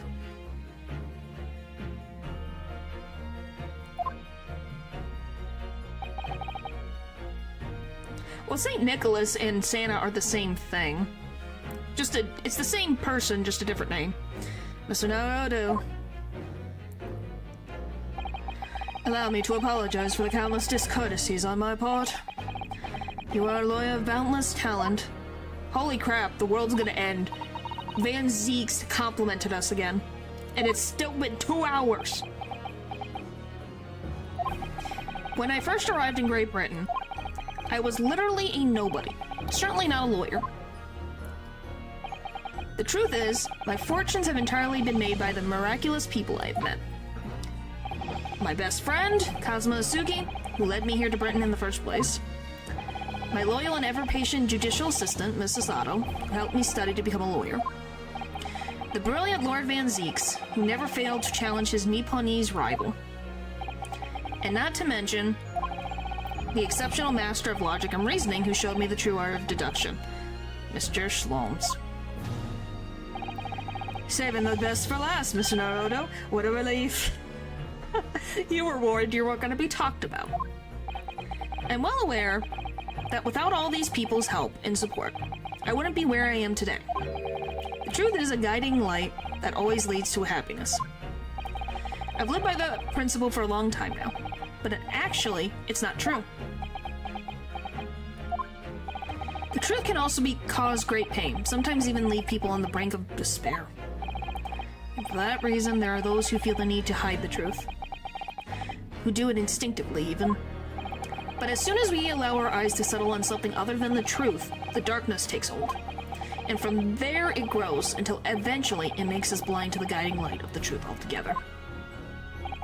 So that's why it's my belief that we must all resolve never to avert our eyes from what is just and true.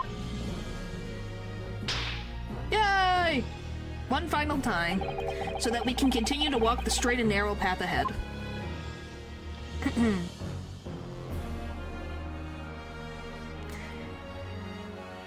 Well said, Ryunosuke. Well said. Well, I must excuse myself now. But before I go, Mr. Naruto, let me compliment you on your grand opus. What? Without your beautifully composed case against Lord Strongheart, Her Majesty would have been unable to act.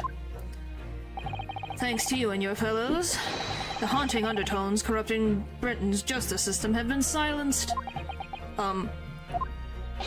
Thank you very much.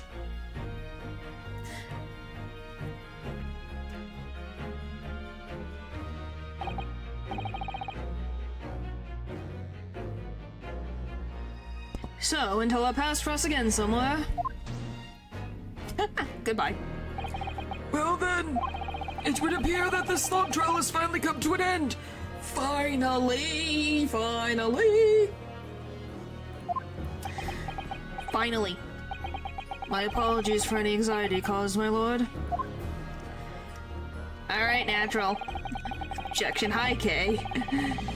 Quite sure we shall meet again here in this courtroom before long, Prosecutor Brooke Van Zeeks. In conclusion of these proceedings, I hereby declare the defendant, Brooke Van Zeeks, not Guilty! Woo! Confetti! The final thing, and our fireworks. We need those fireworks.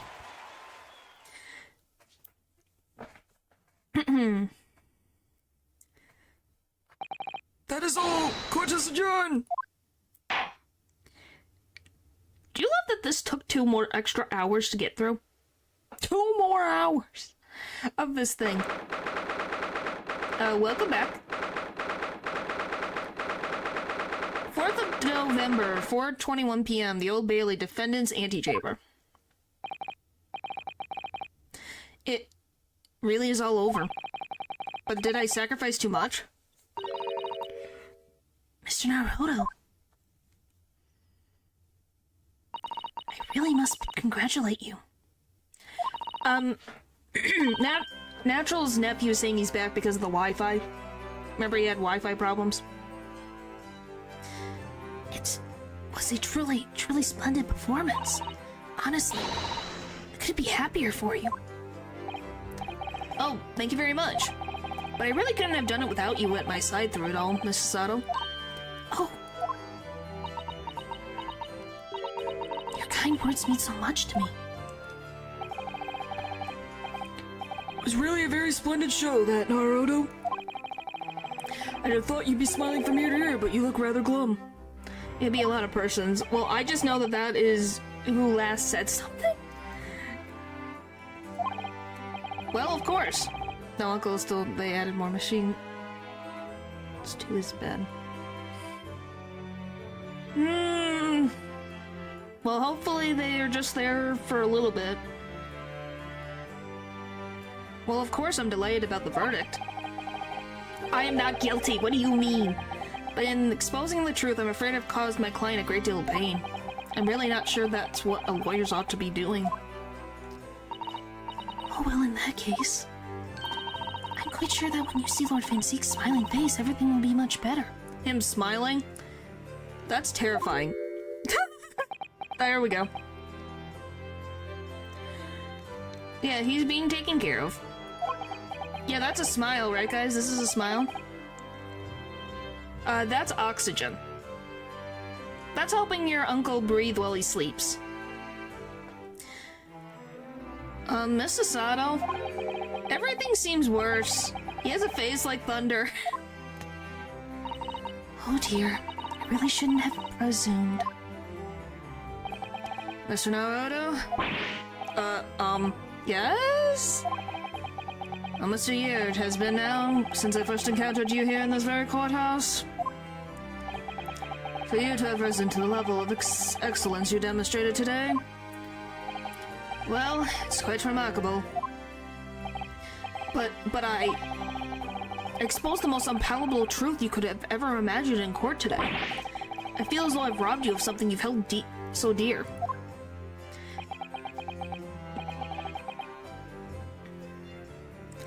What was it he said? To fight those who dwell in the darkness requires at least some of us to occupy the darkness ourselves. But that was just the feeble excuse of a coward. Only those with a steadfast eye for the truth have what it takes to fight the dark forces of crime. You made fine work of establishing that fact in court today. Oh. This thing's divers wear? Yeah, similar to that. It's an oxygen mask. Yeah, similar to that.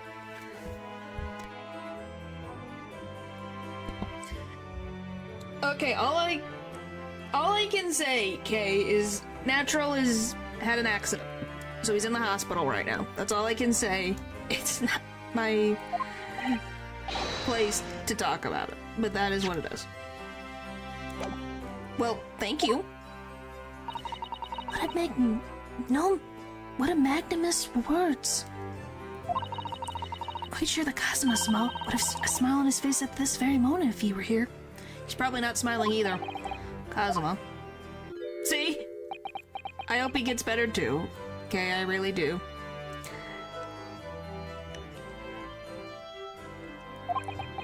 Do we love everyone's not smiling?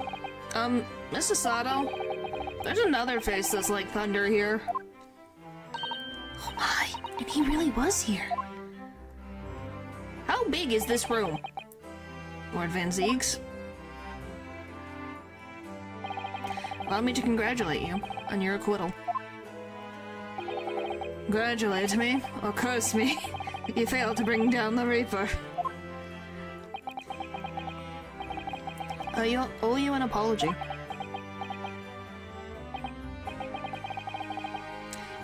Because your uncle's a very sociable person. Now it is I who should apologize. Your father Genshin, if I had been stronger then perhaps. I made an unforgivable error of judgment. I can offer no excuse. And I can offer no forgiveness. That said, I suppose you fought for justice and the truth. For that at least, I can't withhold respect. Your words mean more to me than you could know. I will hold them dear. Kazuma-sama. You think we'll make it before the 3rd hour mark? From this game? I must say, there's one thing that's still bothering me.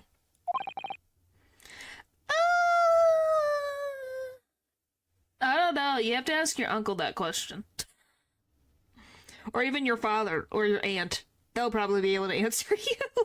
I think your uncle is just a special case. What's that? The will that Lord Clint Van Ziegs wrote before his duel with my father.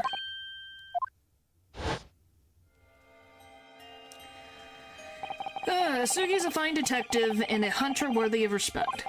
He has agreed to honor my final 2 wishes. The first is that this document survives. The second, I cannot commit to paper.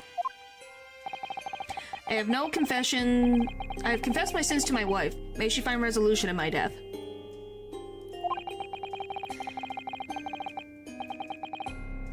With my eternal gratitude to my Japanese friend, I rest my quill.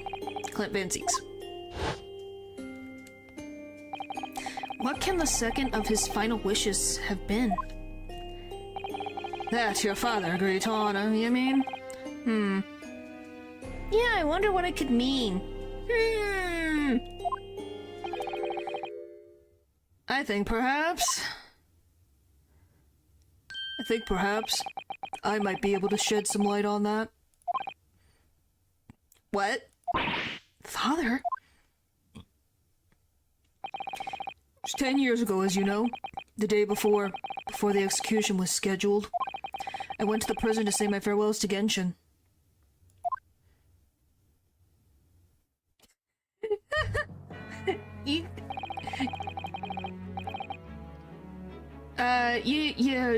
He's not, your uncle's not an idiot, it's just he acts silly, is what Poe is saying. And if you want to be a teacher, great. Why aren't you putting up more of a fight, Genshin? If you'd only agreed to it, Seshu and I would gladly petition the government.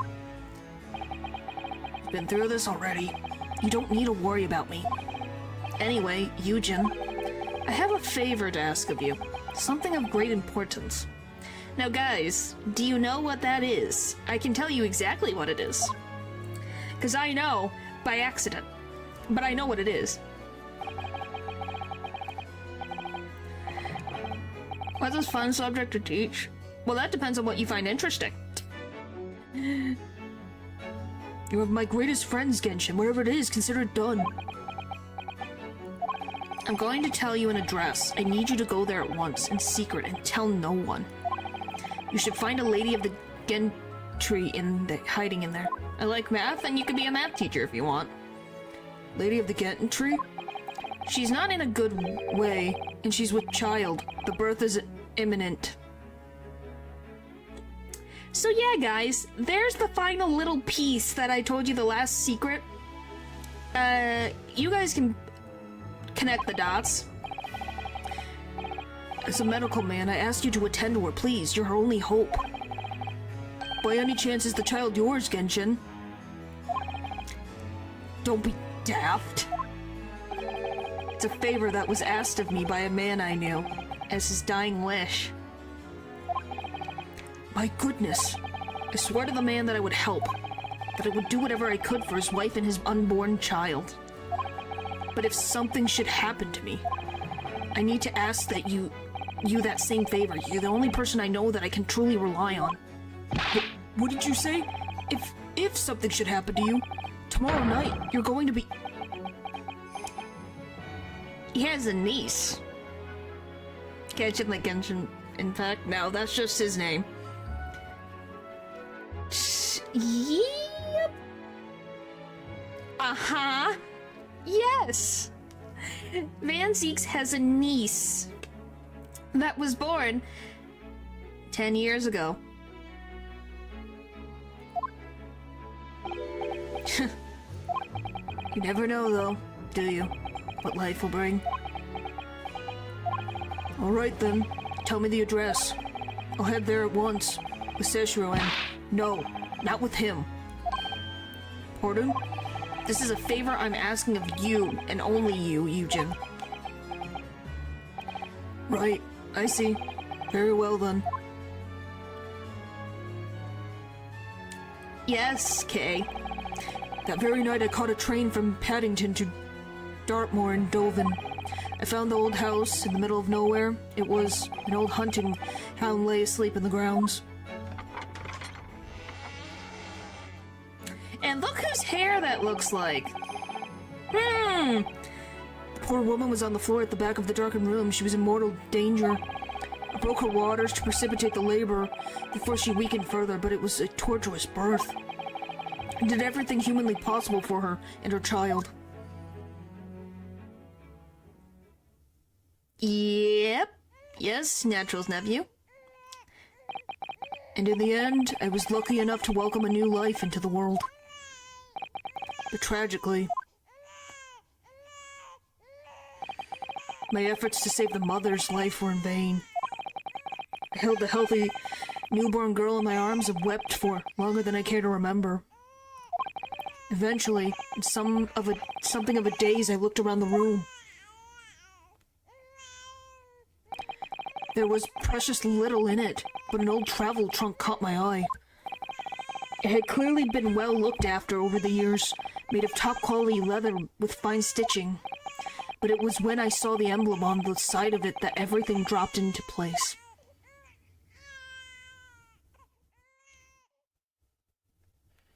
B for Bakersville. Bakersville? Baskersville, excuse me. You mean the woman was the wife of Lord Clint Van Zeeks? That's right. The newborn was his daughter. But that makes no sense. Why on earth wouldn't Clint have entrusted the child to my care in that case? Here's your small Ren. There's Moonshine there. I was completely unaware that he even had a daughter. I suppose he didn't really have any choice. What? Well, your brother said that he'd confess everything to his wife. So she must have been beside herself with worry for her child, if the true identity of the professor were ever to be made public. Small Ren is, this little one right here. Chat loves Small Ren. It's a friend of mine right here. She looks just like me, but small. The girl would be forever branded as the daughter of the infamous mass murderer. So the only solution was to distance the young girl from the Van Zeeks family as much as possible. I don't believe it. Yes, a mascot, yes. I'd imagine that in his final hour, Lord Clint Van Zeeks made the obvious choice. He would have thought to himself, this Japanese man here is someone I can trust. I honored my promise to Genshin, of course. However, only a month later, I was summoned back to Japan. And without disclosing the parentage of the child, couldn't obtain permission to take her with me. So he would have taken her with him if he could. Oh, how awful. I was completely at a loss in the end. I had to ask my great friend. I asked him if he would be a father to her. That being Mr. Slomes, I presume. Yes. He took one look into my eyes and agreed to it on the spot. Mr. Slomes, he had a heart of gold. Really, all it can be said is that I did for the child was to give her a name. Oh. When I'd come to Britain, I was trying to escape from the grief of losing my darling wife. So it was her name that I gave the little girl. Aw, that's sweet! He named her after his wife! Your wife's name, Professor Mikotoba? In other words, the name of my mother. Ayame Mikotoba. Oh! That's right, Ayame. Or in English, Iris. Iris. I had no idea. Ouch! Mr. Naruto, what's wrong? This little thing just pitched me on the back through my trouser pocket, hard! Ah, my dear fellows, can you hear me? Mr. Slomes, is that you? Ouch! Yes, we can hear you! You see what excessive tugging can do? Let that be a lesson to you. Mr. Slomes, we weren't able to thank you properly before, but you were simply marvelous. This tiny little rabbit here is pulling on our character's ear right now. Your checkmate move was a stroke of genius. Indeed it was, wasn't it? I surpassed myself, I feel. It had become apparent to me that to stop the Lord Chief Injustice would require some measures. It's kind of like a voodoo. Bruno, Susie! Oh, Iris! Oh, I'm so pleased. What a wonderful outcome. Her Majesty Queen Vicky said she thought my special blend was delicious. Oh, I'm sure she did. After all, no one brews a more delicious tea than you do, Iris. Let's have a party to celebrate. And Mr. Reaper, you simply must come too. What? I'm afraid I couldn't. The Reaper of the Bailey, flustered by a 10-year-old girl, again. Well, now that he knows that she's his niece, it makes it even more frickin' like, wow. Oh, really? Oh, pooh. But I give you my word that I shall present myself at your residence in the near future to express my gratitude. How lovely. You promise now I won't let you forget. Bye for now, then. Alright, Iris, thank you for all your help earlier. Yes, he is. Well, because now he has a niece. Like, you have to think. He thought he lost everything of his brother. Now he has a piece of his brother still alive. Oh, that was nothing. Just come back home soon. Ouch! Ugh. One final pinch goodbye, was it? But yeah, it makes sense. Well, I think I ought to be leaving. Lord Van Zeeks, would you care to accompany me? Certainly. Mr. Naruto, allow me once again to express my deep gratitude to you. I believe you saved my life.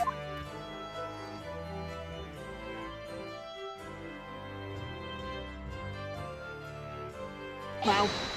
Wait, Lord Van Zeeks. Yes? What are you intending to do now? He doesn't know how to smile. Well, certainly I shall have to resign from the prosecutor's office.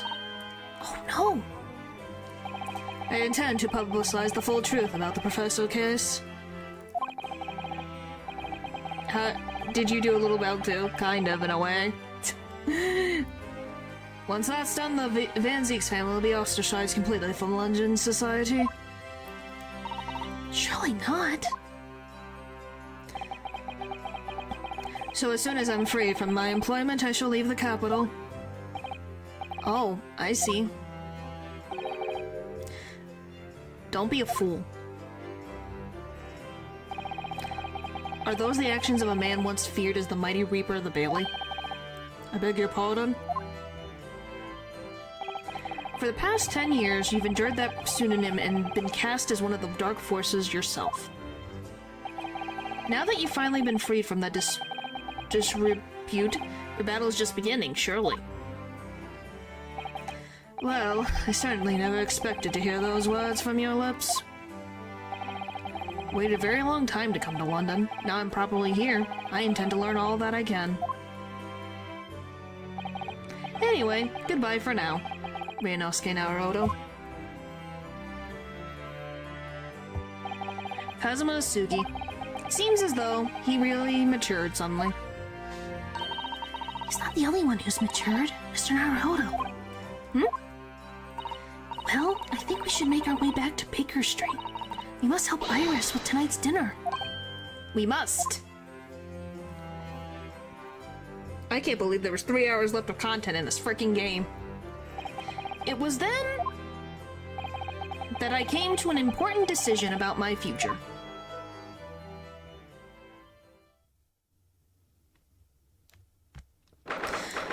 November, 6:25 p.m. Shalom Sweet. I'm home. Ugh. About time you got here. We've been waiting for ages, Odo. What are you doing with that colorful piece of history? It's a party, ain't it? It's gotta be going off with a bang. I mean, fireworks, ideally. But when you ain't got fire, smoke's the next best thing, ain't it? Yeah, we would have been. Oh my gosh, it would be 3 hours. Holy frick, it'd be like I would have nothing. There's a girl on Fresno Street who could help you with that, I think. Right. I'll remember that. You don't have to reload that thing every time I speak. Oh, good morning. Good morning to you. We're finishing this game. It's been almost 3 hours. This freaking game. You really must hear this. It's the most extraordinary thing. I think that's... I assure you, it will defy your expectations. Take down every detail, Mikotoba. Yes, it was so raw. Because it wasn't ending. The world-famous great detective, regaling his partner with the tale of his adventure. A sight to behold. Would you care to hazard a guess? Where do you suppose that fiendish runaway had concealed himself? Would you believe? Inside the trunk I found abandoned in his cabin. He was with you when this happened. What do you mean? I would believe it, yes. Say, Mikotoba, I detect not a hint of surprise. I wonder why that is, Maybe because I was there at the scene as well, Shloms? What? You were? Why, the deuce, didn't you say so before? There's actually secretly an hour more content left until the credits roll, trust. I hope frickin' not. This shit needs to be done. I love these characters, but golly, it has not ended.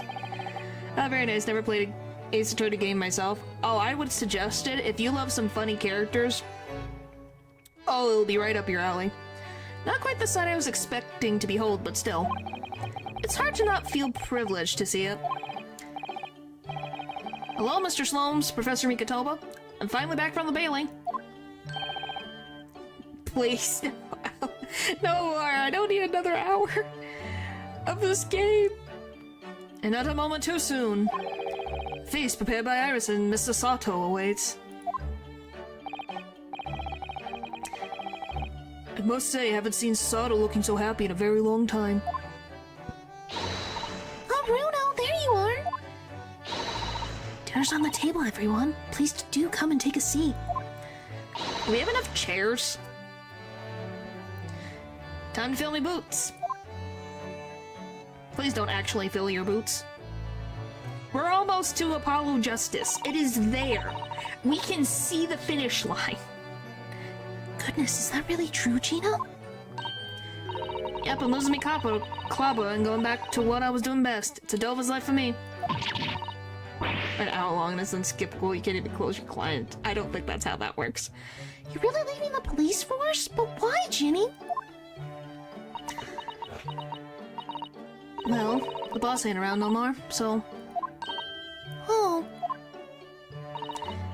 And anyway, no matter how hard I try, that Reaper ain't never gonna accept a Delver-turned-detective, is he? Specifically Athena. Well, she's gonna be a while. We have to get through a whole game before Athena even appears. Well, people can change, you know. I believe I will too, I just never got around to playing one so far, usually busy with other games. Yeah, start with the Ace Attorney, Phoenix Wright Ace Attorney trilogy, if you are starting them, because that sets everything up for you.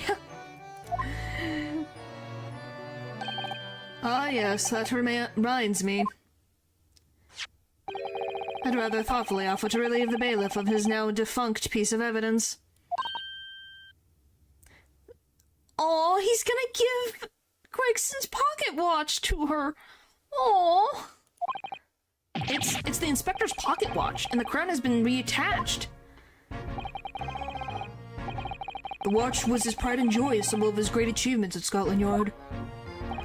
For 10 years without fail, he measured every second of the man's remarkable career. But now, it stopped.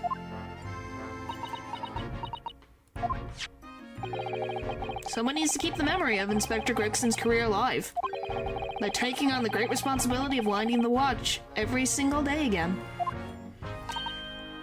Yeah, someone with an equally fierce detective spirit.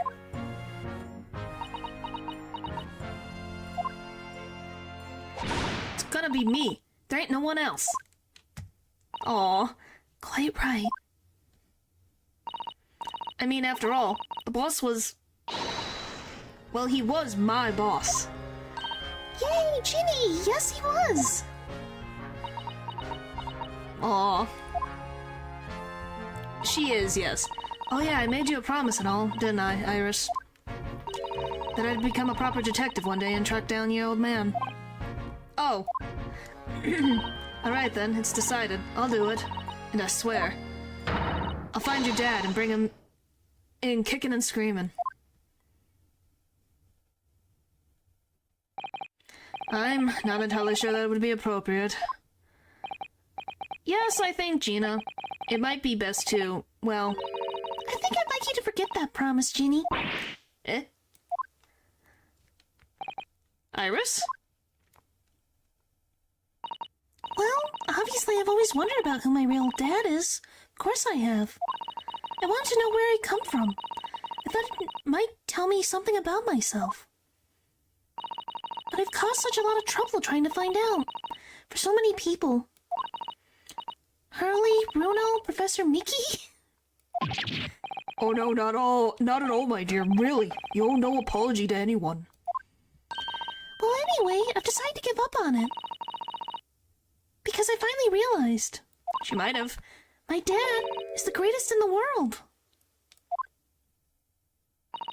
I don't think it matters what his name is or where he's from.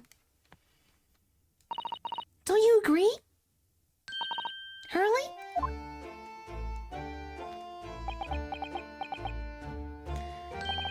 With every word, Iris. Thank you, Hurley. Thank you, Dad.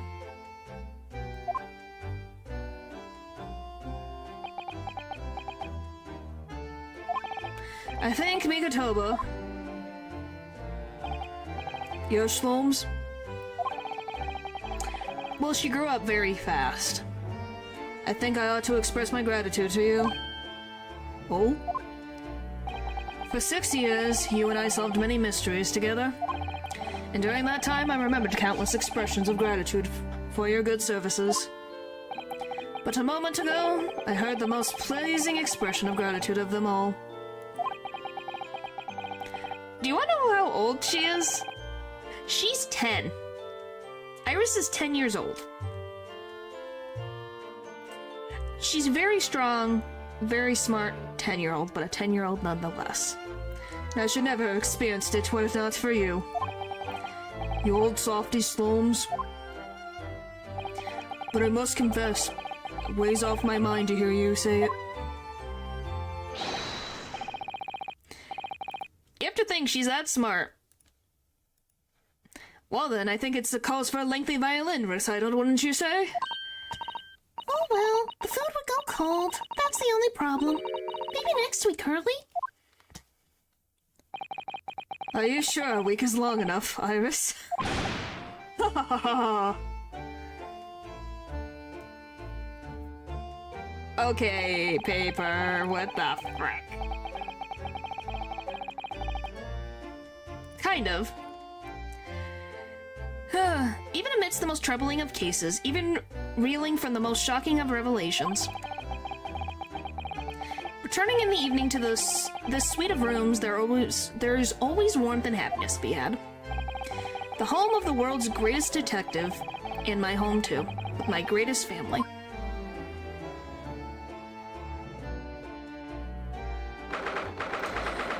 Oh, 9:37 p.m. End game, please. Holy frick! This attic room has been my home and office for almost a year now. I've certainly had some unforgettable experiences whilst I've lived here. But I think now, the time has come. Time to bid this place farewell. Naruto. Excuse me. Oh, Professor! Are you alone? I didn't hear any sound from Sato's room. Yes, Sato-san went out for dinner. She took a carriage. Something about an important matter she needed to take care of. Oh, I see. Wanted to thank you for what you did earlier. Oh? With Iris, I mean. When the subject of her father came up. Lord Clint Van Zeeks. I made up my mind many years ago to never tell her who her real father was. It's what was agreed with Genshin, after all. Were Clint Van Zeek's final wishes before he died, you mean? Yes, I've had to take some rather drastic steps at times to protect that secret, you know? Don't you think she should just be told? Do we all agree that she really should just know? Obviously, I think she knows, but you know. Calling Sasato back to Japan 6 months ago, for example. That's why? When I read Suzeki-san's report about his final days in London, my heart nearly stopped. He'd stumble across the crux of the terrible case, the dog's collar. Because it's her right to know. If she's smart, I think she already knows. She probably does. Now. The description of the Baskerville insignia left me in no doubt. Well, here's the thing. She wanted to know for all of her life. And I think she knows. That's the biggest thing. If you decide to investigate that insignia sooner or later, you'd have made the connection to the Van Zeeks. And to make matters worse, Sasato knew of the unpublished story as well. The story that Iris had written based on my notes from the time. Ah yes, the Hound of the Baskervilles. Exactly. It was a work of fiction, but based on the grim reality of a huge beast of a dog being used as a murder weapon. Yeah, I think she can. A dog with the Baskerville family emblem around its neck. Armed with those two clues, I feared you and Sasato might arrive at the truth. So I invented that story about having collapsed to justify her leaving London and returning to Japan at once. Holy criminy, this never ends! All in aid of halting my investigations you and she might have been contemplating. I see. Something I never understood is why Sasato-san came across that manuscript in Japan, though. You know, Iris's The Hound of the Baskervilles story, I mean. Slum sent it to me. That was before Sasato left Japan. He was very troubled about what should be done about it, you see. I read it and carelessly left it on my desk, which is where Sasato came across it, of course. Ah. It was the only case Slums that I ever pursued that I didn't record in meticulous detail. I was stunned when I discovered that young Iris had pieced together so much of it from my paltry notes. Slums and I discussed the matter and decided that we couldn't allow the story's publication. At that point, I returned the manuscript by post to Slums for safekeeping. So you did all that to stop Iris from finding out the truth about her father? That's right, because Slums had told me how astute she'd become. However, having witnessed events in court today, I must say my opinion has somewhat shifted. Oh? I think at some point in the future, the time will come for Iris to know the truth. And when it does, well, I believe it will be for the best. I think so too. I agree. Actually, Professor, I wanted to talk to you about something too. Oh my gosh, it never ends. Judging from that expression, I'd say you've come to a decision, have you? Yes, I have. I will be returning with you to Japan. Are you quite sure? Ah, it never ends, it never ends, it never ends. I'm really only here as a substitute for Cosmo. But he's here in Britain now, as originally intended. Locum student Naruto doesn't really have a right to stay, I think. I see. Looking back now, when I first arrived here in February,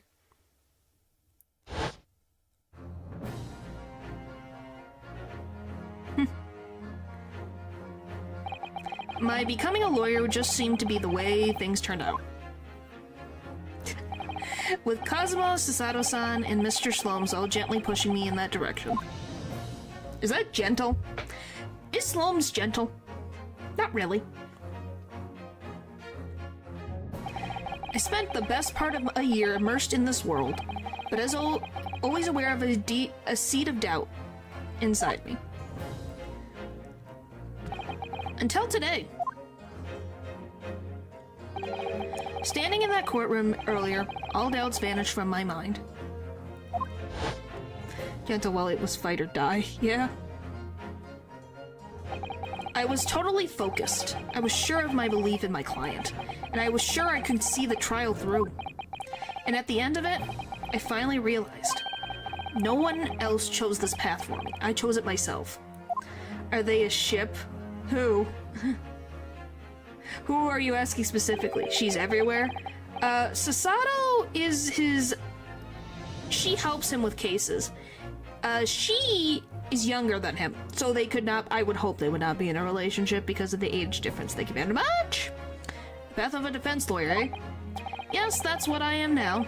That's what I'll be going back with you to Japan as. And that's the path I'll be following for the rest of my life. I have no idea. We don't know. Well, it sounds like you become quite a resolution... Made quite a resolution there. I have. She's 16 and he's 25 to 27 years old, I think. Very well then, I must say it's extremely welcoming news. I shall make arrangements for your return first thing tomorrow. 23 at least. Yeah, I think, but I don't imagine we'll depart for a few days. Not with the symposium having been cancelled now. Such a shame. Never mind. I'm sure there'll be other opportunities in the future. Well then, I'll bid you good night. Finish the game, please! I want to finish! Oh, hi! Sasato-san! I just wanted to let you know I'm back.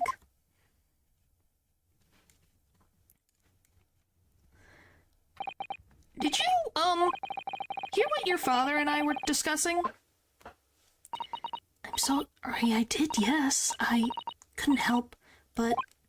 Oh, how much did you hear? Well... From the part about Irish's real father, I think. So, all of it. In other words, from the beginning.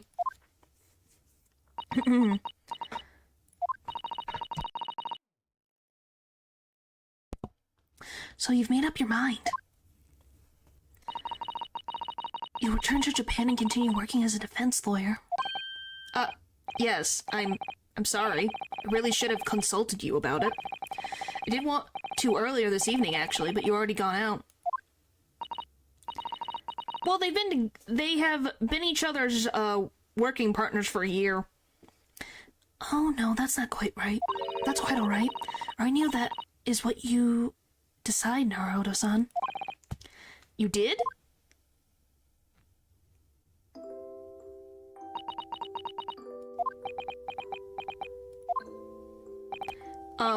Sasato-san? Yes? I suppose this means it has to be farewell soon? I suppose. You'll be a great help to Kazuma going forward. I mean, I know he's a brilliant lawyer, but he's new to the British courtroom. He'll certainly benefit greatly having a brilliant judicial assistant at his side.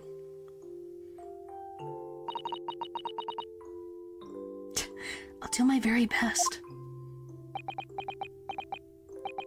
I wish I could say it, but I just can't.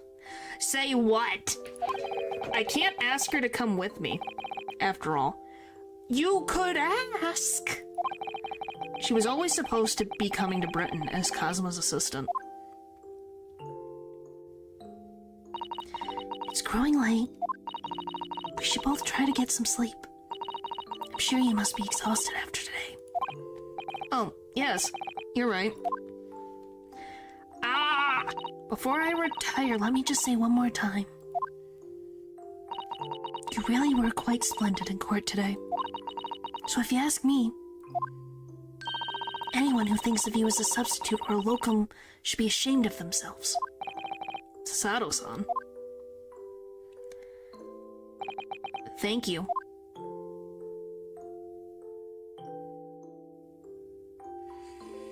And we're gonna leave it at that, aren't we, you frickin' mother trucker?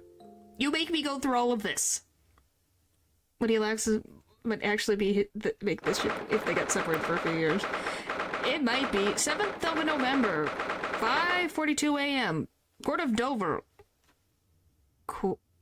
Quayside? I can't believe this day's finally come. Neither can I. It never ends. You're really leaving then, Bruno? Yeah, it looks really cool. I'm afraid so, Iris. Thank you so much for everything. I don't know what I'll do without your wonderful cooking and delicious tea. Oh, I wish you weren't going. But you have to come back and visit. Say you will. Of course. I promise. Oh, there you go. Just to show they're there. Well, it was a very brief reunion, but it was a pleasure to pursue a case with you again after so long. For a while, at least, it felt like the old times. Yes, I suppose on reflection, there's something to be said for it. Having a little fun once in a while. I'll just go and say goodbye to the professor as well, I think. Alright, Iris, you do that.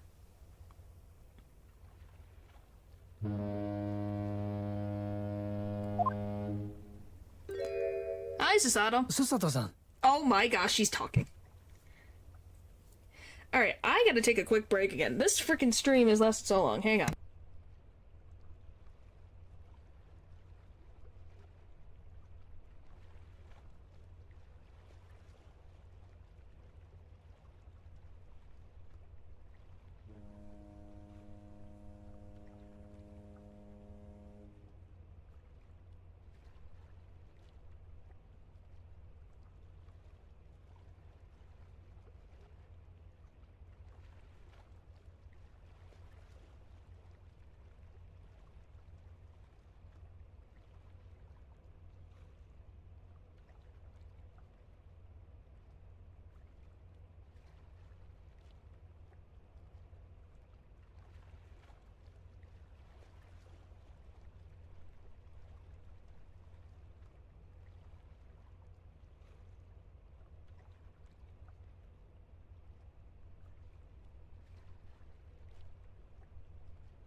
Oh, I made it.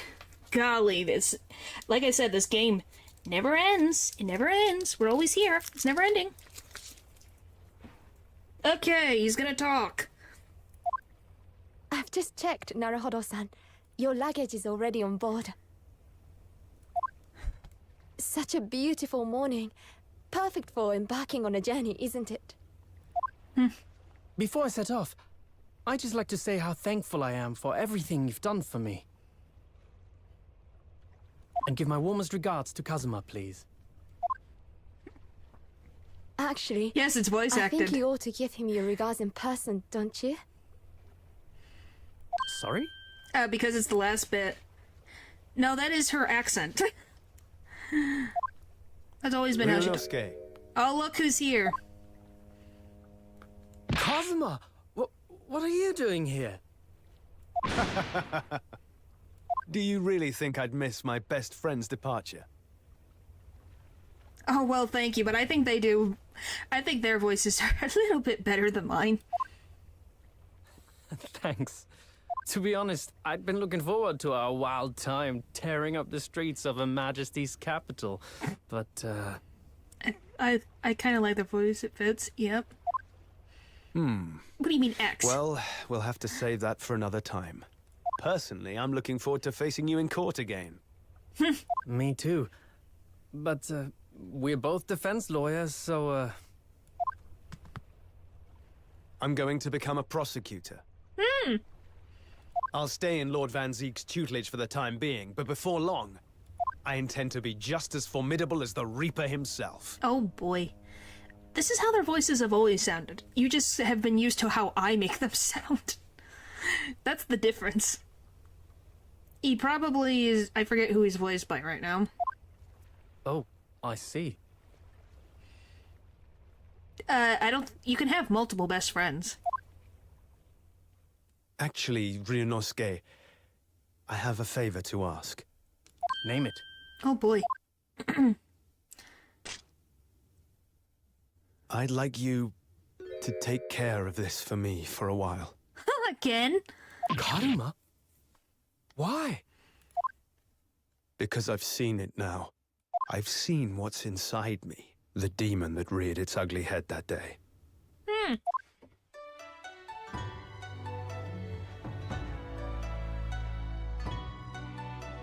It was only for the briefest of moments. The last time I came face to face with that inspector, but it was unmistakable. Huh. I wanted to kill him. Oh. We're admitting this now. I've always known there are demons that live inside people. And now I know there is one in me. Well, yeah, that's called being a living being. The fact that it very nearly consumed me is something I'll carry with me until the end of my days, while I devote my life to fighting those whose demons have got the better of them. As a prosecutor. Wow. Because he is just one. Still So, cool, I guess. Yeah, That's what you've resolved to do, is it? I think it got fixed. Until I'm ready to face the demon within me, to slay it once and for all. I leave this in your care, if you'll take it. Of course I will. I'll keep it by my side. Always. Like we did for the whole frickin' most of the game. Of the 2 games. Holy frick. Until we meet again, then. You have your path to follow, and I have mine. Yeah, it is. Wait, now I want to hear what the vampire dude sounds like. Naruhodo-san? He does. I can show you once we get done with this. The path you're going to follow from now on. I wonder if I might follow it at your side, unless I'd be a burden. We all predicted this. We all did. It was going to happen. Are we all shocked? Nope. What? Nope. I mean, I would very much like you to come with me. But aren't you... You're so predictable, Ryunosuke. I am? Honestly, you never change at all. But that's what I like about you. You mean you knew about this? It was the evening after Lord Van Zeek's trial came to an end. She came to see me at the prosecutor's office. Really? Oh, when I had that conversation with Professor Mikotoba.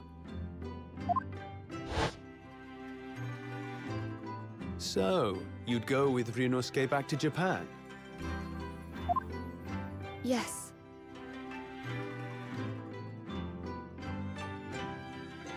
I know it's unfair of me to follow my own interests like this. Coming here especially to tell me. You're a stickler for etiquette, aren't you? Well, what are his feelings?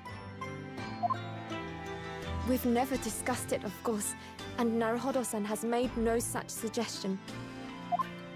I worry that perhaps I'd be a burden to him. We didn't know what. What? He's just as much of a stickler for etiquette as you are.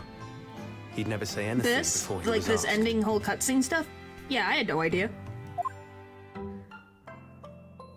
But I'd feel happy knowing you were with him. It's freaking 3 hours. Look out for him on my behalf, will you? Ah! Of course. I'm gonna freaking autoplay. I need to clean my glasses. Yeah, I had no idea. But here it is. What do you think, Naruhodo-san? This sounds like a freaking confession. Where With am you by I? my side, no trial would seem too daunting. So if you're willing, I'd be honored if you'd come with me. Together we can take on the world. Oh boy. I'm It terribly is a incompetent, but if you'll have me, I'd be delighted. Well, technically, they're not confessing their. No, not at all. If anyone's terribly incompetent, it's me. Ah! What's wrong? Your luggage, Susato-san. There's no time. The ship's going to set sail any minute now. I think she has it with her. It's all right. There's no need to worry. As it happens, my luggage is already on board too. It is? Your fine judicial assistant has everything in hand as always, I see. Oh my gosh, it never ends. Bruno, your ship's about to leave. And that is Iris. Time to go then. Well, Look after yourself, Ryunosuke. I think he will do just fine. Kazuma, draw your sword. Oh yeah, you guys ready for what the freaking thumbnail? You ready for it?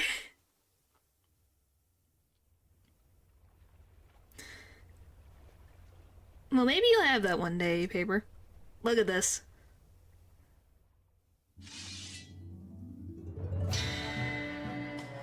Ain't that cool? I'm in the way. One day, when our paths cross, once more, we'll fight a duel of words across the courtroom. A day I eagerly await as a lawyer. I've been waiting to hear you say that, partner. Look at this. Isn't this so cool? Freaking look at it.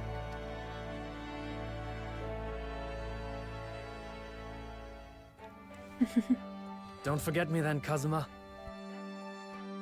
As if I could, Ryunosuke. And Mr. Sholmes, thank you so much. See, he says I'm Sholmes. very much indebted to you. Indeed, Mr. Naruhodo. I believe you are. I can't believe I got that close to that voice. I got close. Listen, you guys heard him. You heard him say it. I got pretty close. I'll never forget all you've done for me during my time in London. In my court anime game. Yes, that's always been a thing. Quite. I should like to think you will remember your debt of gratitude. Especially when I visit you in your country. Because that is what Herlock is supposed to do. What? The truth is, although many are ignorant of the fact, Huh? the world is far smaller than most folk realize. Oh no, Herlock is coming to Japan. Everyone run. Well, I'd be delighted if you came to Japan one day. Is he on the boat too? Oh yes, would welcome you with open arms, Mr. Sholmes. Oh, that sounds wonderful! I can't wait! And there's Iris. In that case, let us conclude that this is to be merely a brief parting, my dear fellows. I can't get over how I got close with the enunciation of the words. And that brings us to the end of my adventures in Great Britain. They never ended, Ryunosuke. They never freaking ended. Look! A peculiar twist of fate brought me halfway Away we around the go. world those many months ago. But that was just the start of my journey. It Who was knows frickin' where months. fate will lead me next. I don't know. Still, I'm confident this won't be my last meeting with the friends I've made in London. And when we're together again, no doubt the first words I'll hear will be, Come, the game is afoot. Only took one whole stream. Yep. The ship, with our friends from the east, sailed steadily Oh, look at towards Iris. the distant horizon. But Sholmes's face was alight with joy. The times may change, but a steadfast friendship will remain true, Wilson. Aw. We have but to gently close our eyes, and we are with our companions once more. Aw. So I do just that. We love you, When I Iris. do, I can hear his strong, familiar voice ring out. Objection. Objection! Until we meet again, Bruno. Until we meet again, Iris. Great Ace Attorney. Ha! Woo!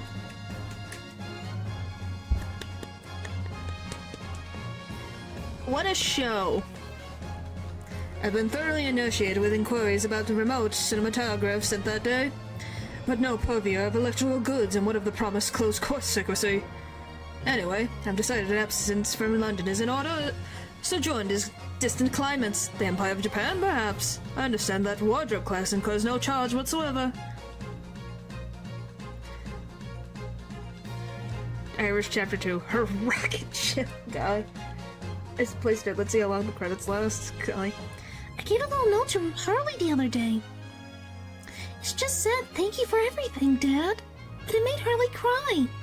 I gave him some lotion I invented as well, to dye his hair red safely.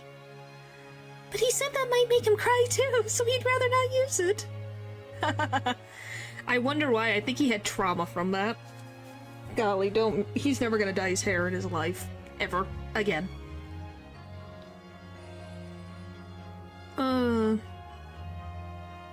In those days when I was known as the Reaper, I felt your presence at my side. Once unable to bear the burden of that grim pseudonym, I even retired from the courtroom.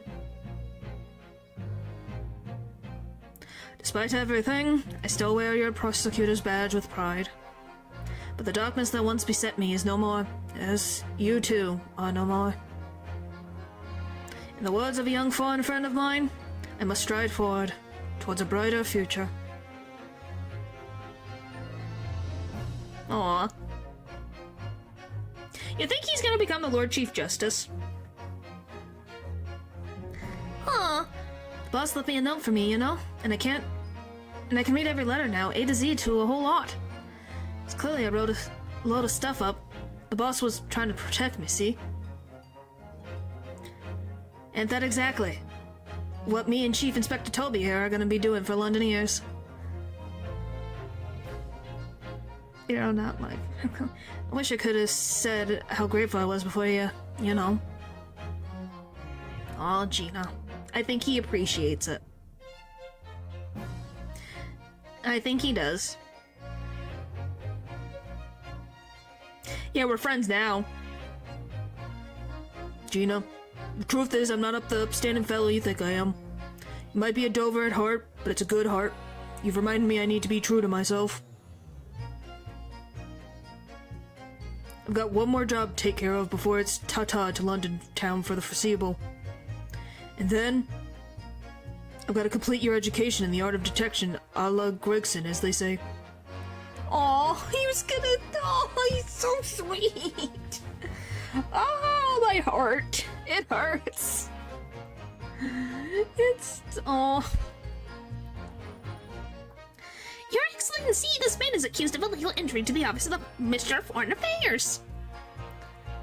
Objection, obliterate, overstatement, overruled. The minister has been derailed in Britain anyway. Who's this Scottish counsel for the defense? A woman forbidden to enter the courtroom. Oh, really? My friend Sasano's in the British courtroom all the time and doing a wonderful job. Perhaps I should have engaged the services of a regular legal team. Oh, Soseki, you still being alive is a miraculous thing. We can all agree him being alive this long is amazing.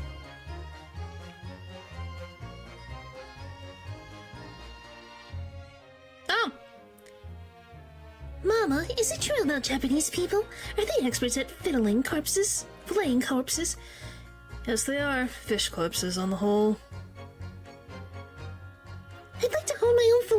skills. You don't mind, do you, Mama? Yes, I do. I'm not a corpse yet, am I? No. And I'm glad. Aw. Look at that, that's cute. Yeah, we are all surprised he's still alive. And aw, they're getting along.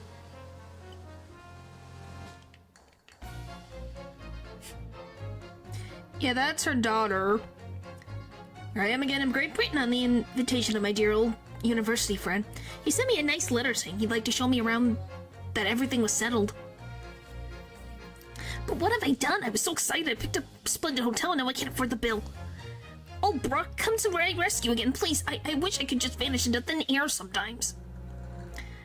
Who could have guessed? What's wrong with her? She likes cutting up corpses.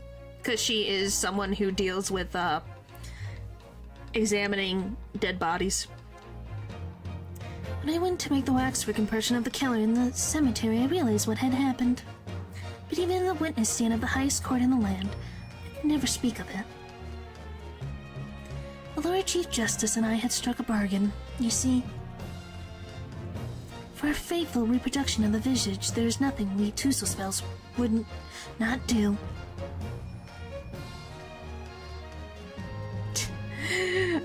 Oh boy, Val got to see Esmeralda one more time.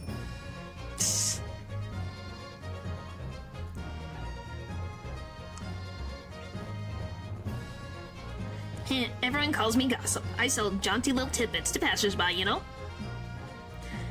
Everyone calls me up, you know, and I sell the spaghetti. It's more red than on my head. Everyone's just called me. Non, I cannot do it. This is ridiculous. Oh, Daly, how charming. You've made lots of new friends here, I see. Yes, and we're released. We're going to strike it rich together. Oh no, run away. There's Peppino. Bargains with demons. Does that surprise you? But yes, I told you, it never freaking ends. Oh, we made it. When I was accepted at the foreign study tour, I knew exactly what path I had to take. And however it might have ended, I knew that I wanted you there to see it. If I had ended up in the dock, there's no one I would have rather had defending me. But now, thanks to you, there's a new path I want to take.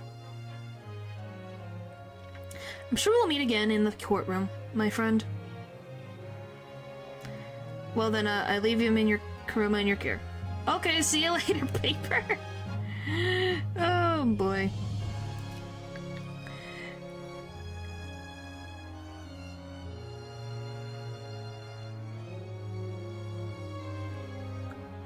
Golly, it never ends. I've made some tea, Naruto-san. It's important that you rest while you can. Once we arrive in Japan, you shall be busy establishing your new office.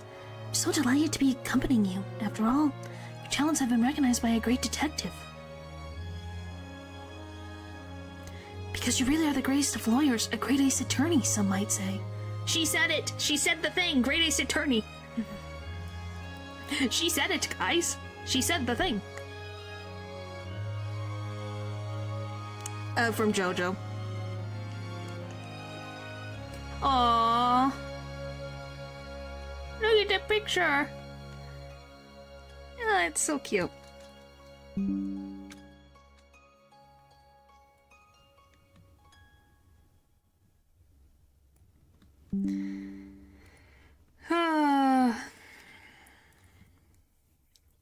Title dropped. Yep.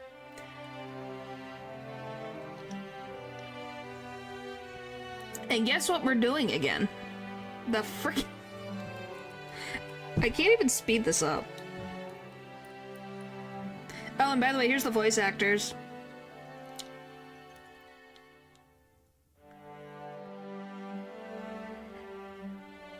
And cats. Yeah, we have made it to the credits. Officially. So there's case 1 of the second game. case... Still case 1.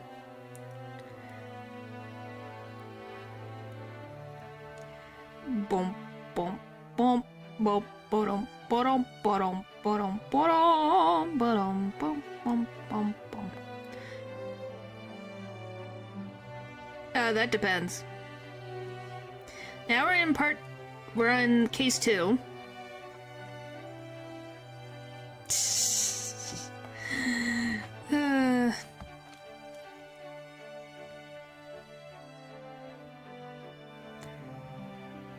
We're almost there, that's the funny part. I can't skip the credits. I am not kidding you. I can't skip. There's no skip button.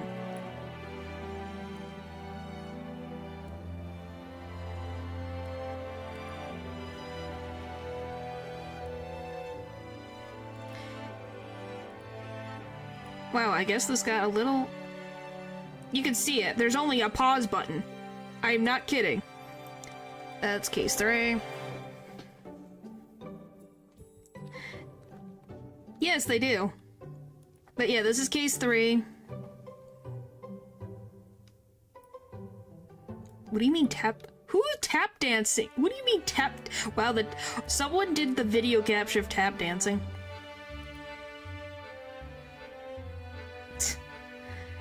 Then we get into case 4. So we're almost there.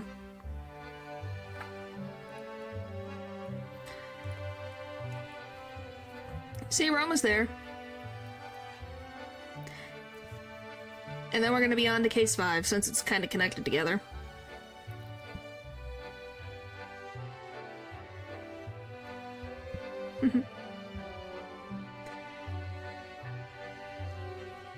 But yes, do you love our little adventure?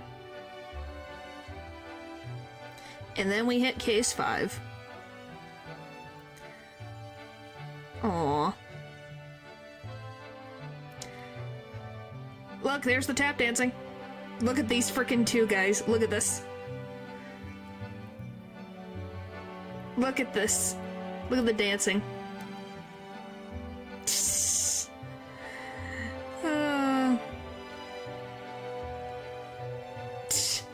To the frickin' wow. Golly. And look! The big bad himself. I think someone likes that animation.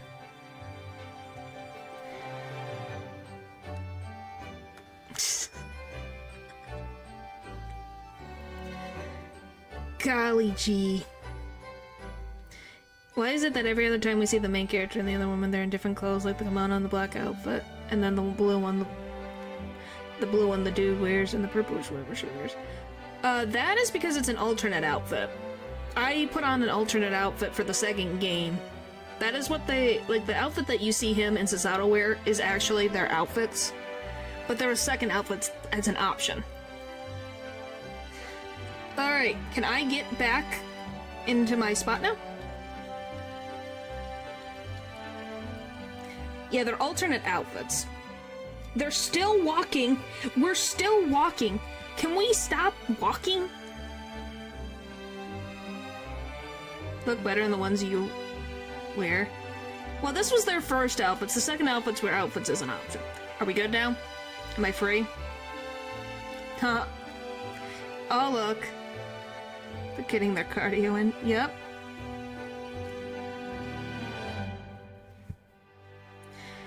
The end. It's, I told you. The Great Ace Attorney to resolve. Finn. The end.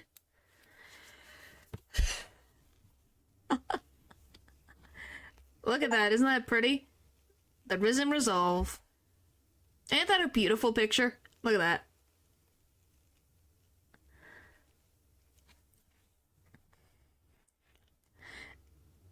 Okay, let me out. Yay! Okay, I will show you Van Zeke's voice before we freaking leave. Because we need to get to freaking Apollo Justice. The Nipponese are a truly fascinating breed. This has gone on long enough now. is flagrant ignorance of the mechanics of law. Yes, this is canon. This is, Phoenix writes... Great? Great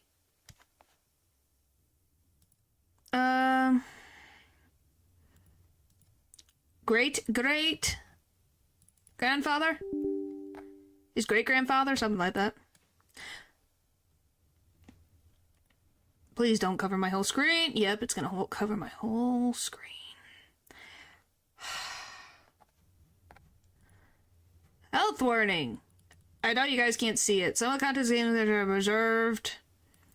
Okay, I need to get autosave feature. Let me into the game so I can fix my freaking... Can I fix the... Golly gee, give me freaking... Holy jeez. Down.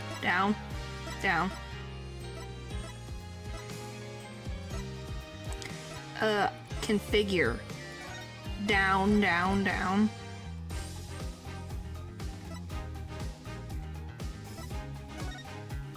I can see! Wait, that dude was... Yes. His great-grandpa. Here, if you guys want to see what I'm looking at. Holy frick, my eyeballs. How's the music? Is it too loud?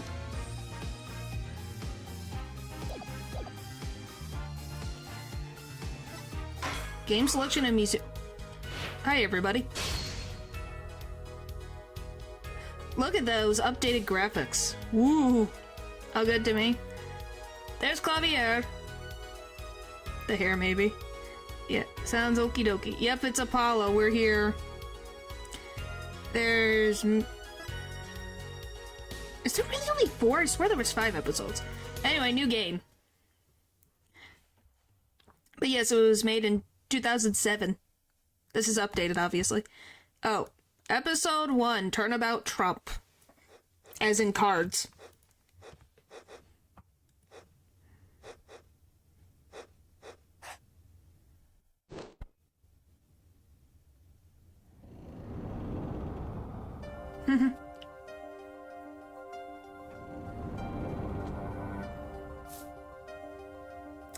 Oh boy. You guys are not ready for what is to come in this case. Oh boy. Showdown time. Oh, they've updated the graphics so well. You lose. Oh! Eek! You know Athena and Simon. Well, Athena and Simon are not until the next game. This is Apollo's. No, no? I guess, something like that. Dead. Someone hit him hard. Me? Please. The cops should be here any minute. I'm in your hands, should it come to that.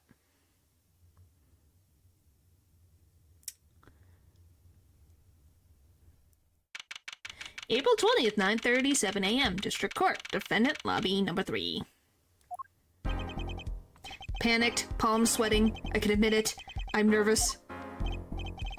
Oh. I forget who... good morning. Oh, good... Oh, golly, I have to figure out what I'm gonna do for him.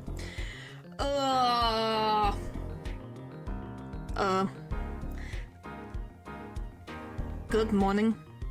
Good morning, sir. Oh, tense, Justice. Wound up tight. What, wound up, sir? No! I'm loose! I'm fine! Screeching noise. Is that your voice? I suppose it's to be expected. Your first trial and it's a homicide, I guess. Justice doesn't start small, huh? I'm fine! I got up at 5 a.m. to do my Chords of Steel voice workout. I'm fine! Oh, that explains it. I did detect a certain rasping quality to your screeching.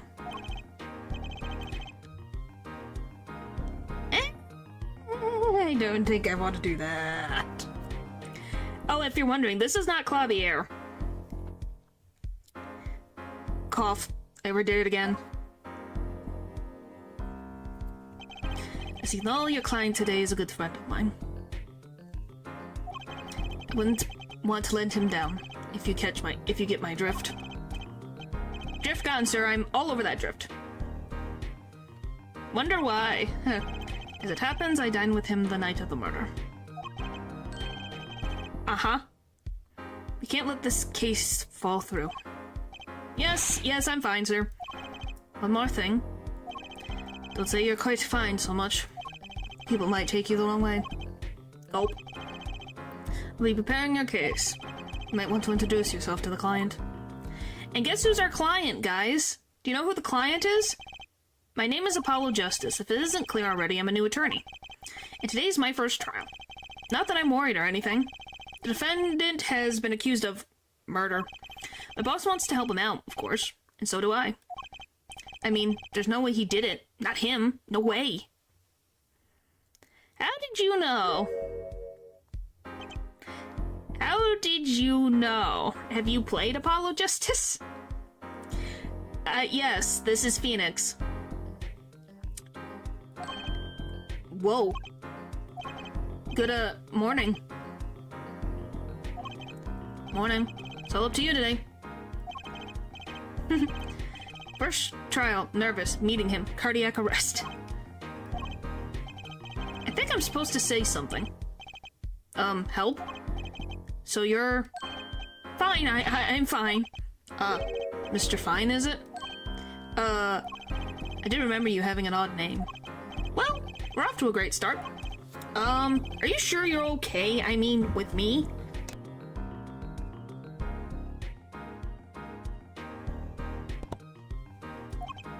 By the way, what do you guys think of the painting in the background?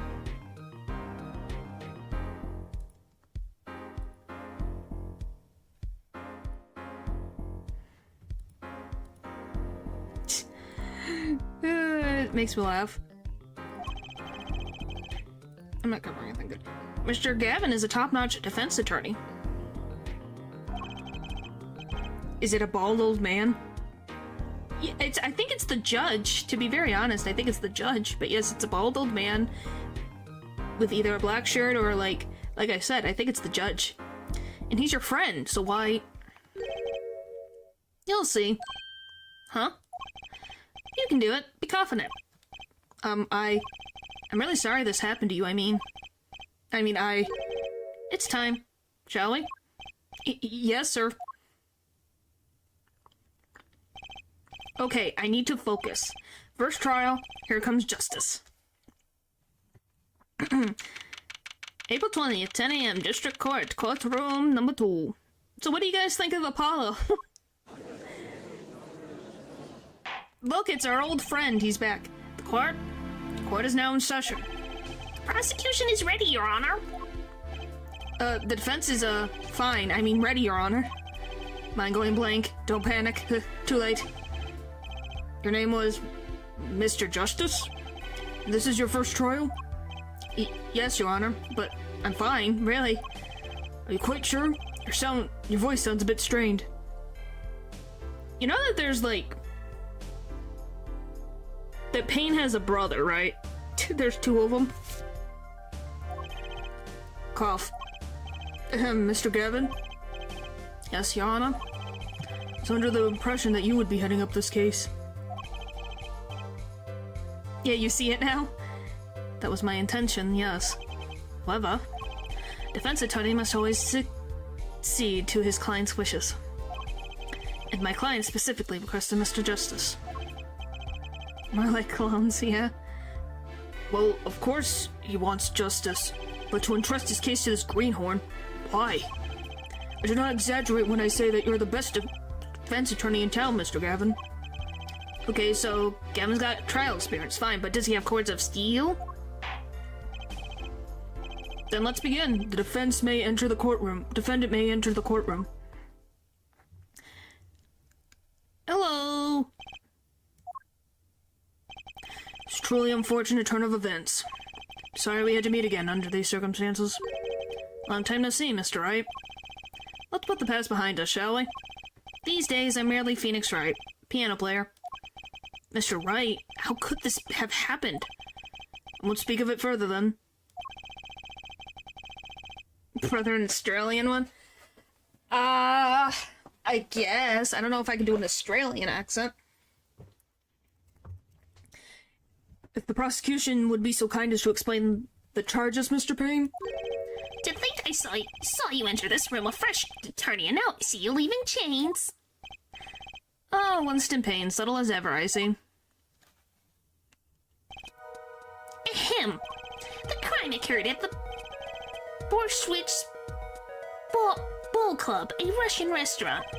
The defendant, Phoenix Wright, took the victim, a customer, and he hit him, wham, on the head, smack, killed him cold. A customer at the restaurant, you say? The defendant, you say he was... The pianist for the club, it seems. Phoenix Wright, a pianist? This is the weapon that took the victim's life. A bottle of grape juice. The grape juice is apparently our defendant's drink of choice.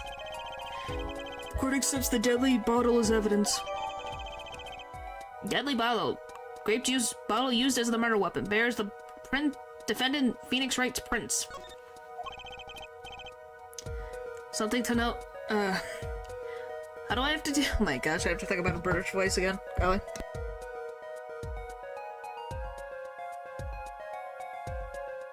Something to note, Justice.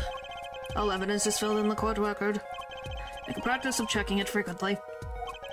The court record. Right. I've heard of that. Use E to look at the evidence so far.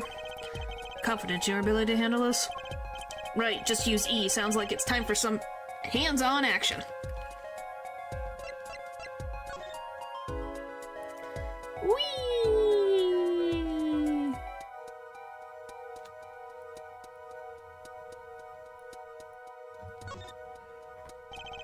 Grape juice. How long has it been since I drank grape juice? Apparently, it's Mr. Wright's favorite drink. I wonder how well it goes with Borshwitz? Am I saying the name right? The bottle is completely empty.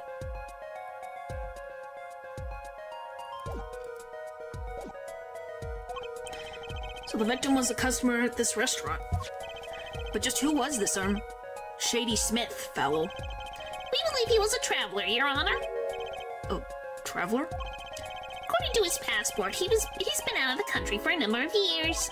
He had only returned to this country recently, though his place of residence is unclear. Some sort of connection with the defendant? That, too, is unclear at present, Your Honor. We believe they first met at the Borshwitz Bowl Club on the night of the crime. If they had only just met, then why the murder? Perhaps the victim slighted the defendant's piano playing? That doesn't appear to have been the case. No, the motive had nothing to do with the defendant's lack of playing skill. At least not piano playing. I'll let this photo explain what I mean.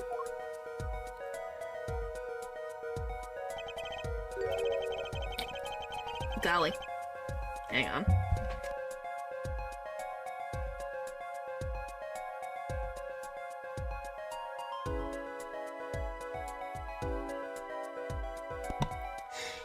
As we can see, a game of poker was in progress at the scene of the crime. Wait a second. Isn't poker gambling? That's a crime in and of itself. Playing the game of poker is not technically illegal. It's betting money is illegal. Indeed, it appears our defendant has fallen to become the basest sort of criminal. Oh boy. It's true that the defendant was in... It's true that... Oh my gosh. It's true the defendant was engaged in a game of poker with the victim. Yet it was only that, a game, in the purest sense, a competition, Your Honor. A competition? Yes, a test of wits, a silent clash of passions. Only the cards, their backs wreathed in blue flame, knowing its final outcome. Just do the Van Zeeks one, yeah. It's called My Brain is Going like... You know? I just switched between so many voices. For Great Ace Attorney, my brain is fried. Come again? The cards on the table had blue backs, Your Honor. I believe the defendant was waxing poetic in an attempt to mystify those present and impress women. That will be our first order of business here, then. to find out more about this fatal game of cards.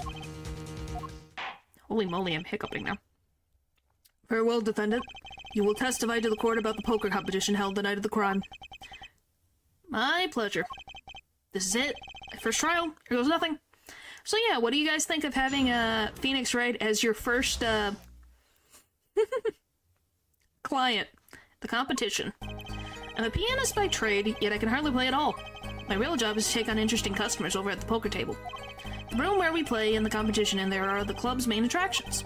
The rules are simple. You play a game of poker using 2 decks of cards. That's all it is. A game. And our customers are happy. He did not fall off. A thing happened. Pianist who can't play piano? Better than a defense attorney who can't defend. Very well. Defense may begin the cross-examination. Right, Your Honor. My first cross-examination. Don't blow it. Are you alright? You're sweating bullets. Bullets where? It's a figure of speech, Justice. Your voice sounds strained and raspy, too. You cannot say anything that happens. You cannot, Natural's nephew. That's spoilers. We have someone in the chat who doesn't know. So it would be spoilers. So shush shush. Can't say anything about it. My brain feels strained and raspy, sir. You've watched me perform cross-examinations many times, though you've never done one yourself, have you? Care for a refresher? Introduce a new attorney to make him cross-pass with the new one. Yeah. Yeah, there is someone in here that doesn't know, so you can't say anything. What do I do? Should I ask Mr. Gavin for a refresher? No thanks, I'm good. No need for the help here, sir. I think I've got this one covered. The old one. David Brain. It's okay. I think you better do more than think, you know it, or you do not. I'm fine. The cords of steel are ready for battle. My weapons press and present. Find any inconsistencies, any lies in testimony, and reveal them to the court. This is a cross-examination. Learn it. Know it. Do it. Inconsistencies. Lies? Phoenix Wright? As if Phoenix Wright would never lie. It's up to me to prove it. Never lie is a funny thing. Defense may begin the cross-examination.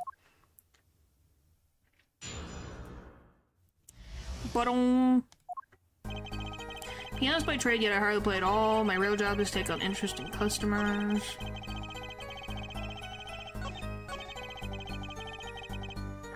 Oh, not that.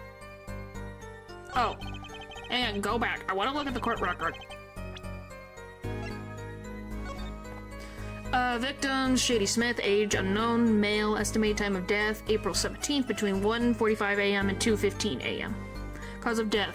So Braille? Am I saying that right? Cerebral hemorrhaging resulting from blunt trauma to the forehead. Point is, he got bonked on the forehead.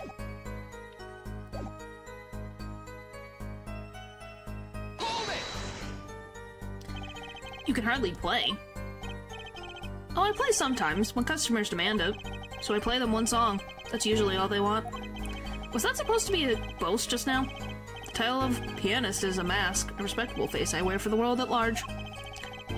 Cerebral. Then why are you really at the Borschwitz Bowl Club? My old job... They pay you just to play poker? That would seem to be the case. I'm a professional, after all. But do I detect pride in that statement? It's just hard for an honest, hardworking member of society like me to imagine. Winston. I think that's Winston. I don't think it's his brother. It's one of the Payne brothers. We don't even need... I'm not gonna worry about that now. Yes, your imagination was always a bit limited, Winston. It is Winston. I was right, it is Winston Payne. Yep, there he is. The prosecuting attorney. For all his experience, he lacks a certain presence. And now he's 33. Boss at Gavin Law Offices, a first-rate defense attorney, and my trusted mentor. What? Played poker for 7 years in that little room. And I've never lost. Once. What?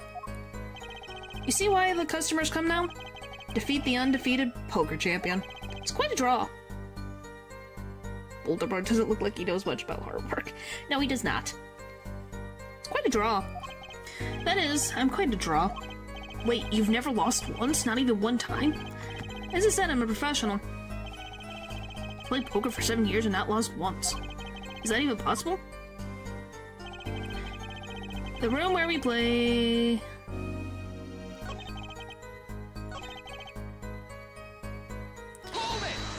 Ugh. The room in the crime scene photo is an attraction? It's quite a history, actually. The Boar Switch Bowl Club used to be a gathering spot for black market types back in the day. Black market? All in the past. Things like the black market are only on the silver screen nowadays. Suffice it to say that there were a lot of deals being made under the table. Right here in that room. Smoky room, gambling hoods, you know. Just looking at this picture makes me feel bad. Bosses gather around the table, cutting deals, safe from the eyes of the law. Meanwhile, goons keep watch through the small window. I can practically picture it now. That window does look like it would be good for keeping an lookout, but little else. The room had a few other tricks to it, though it was common knowledge to our regulars. At any rate, they come to play poker in a room steeped in history. Despite the dark past, it was all good, clean fun. The rules are simple. We play a game of poker using 2 decks of cards. 2 decks of cards. Simple measure to prevent cheating. If you alternate 2 decks, no one can slip in cards. Something else I noticed. In addition to the cards on the table, there were some lying scared on the floor. Precisely, cards on the table, cards upon the floor, each one forming a complete deck. Crime scene painted blue by a sad sweep of cards. It's poetic, really. Incidentally, we used 2 types of cards at the club. One deck of cards was red, the other was blue. As I recall, in poker you make 5 card hands. See how it would be easy to cheat. Yes, a game of hands.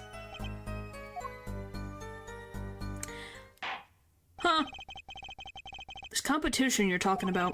I believe the court understands the nature of the game sufficiently. That's right. It was a simple game, after all. You sure? Huh? Oh, poor sweet Apollo. Poor Apollo. People are not murdered over simple games, Mr. Justice. Defendant, you were in the room the very moment the crime occurred. Yet you claim no connection to the crime. Now that's strange. What's strange? I was testifying about the competition that night. Asking me about the crime at this point is against the rules, Your Honor. Of course, I expected to hear a cry of objection from the defense. I completely let that one slip by.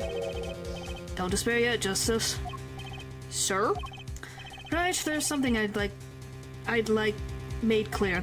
Namely, your connection to the case at hand. I'd like to hear it from you. Sure, why not? Very well, the defense will amend his testimony. Just one more press, and I've got myself a whole new testimony.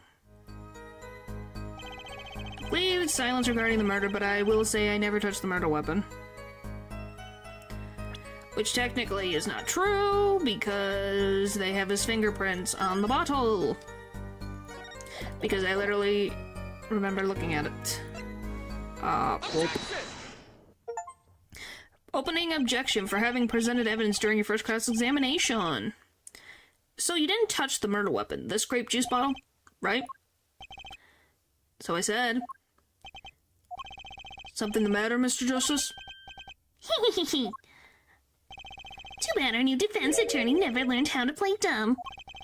What's this, Mr. Payne? I examined the bottle in question, you see, and it was covered with the defendant's fingerprints.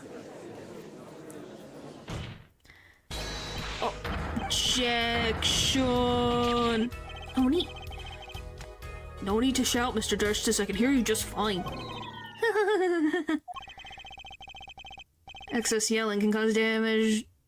Can damage the judge's ears in our case. But what about my cords of steel?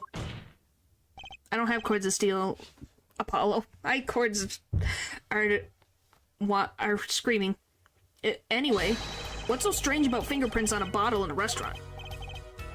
Well, that's true. The prints alone don't prove it. I was reading that. Don't prove that he did it. Oh, they wouldn't prove a thing if they were normal fingerprints. Huh? But the fingerprints on the murder weapon were upside down. Upside down? What does that mean? It means he was holding the bottle inverted. And there can only be one reason for that.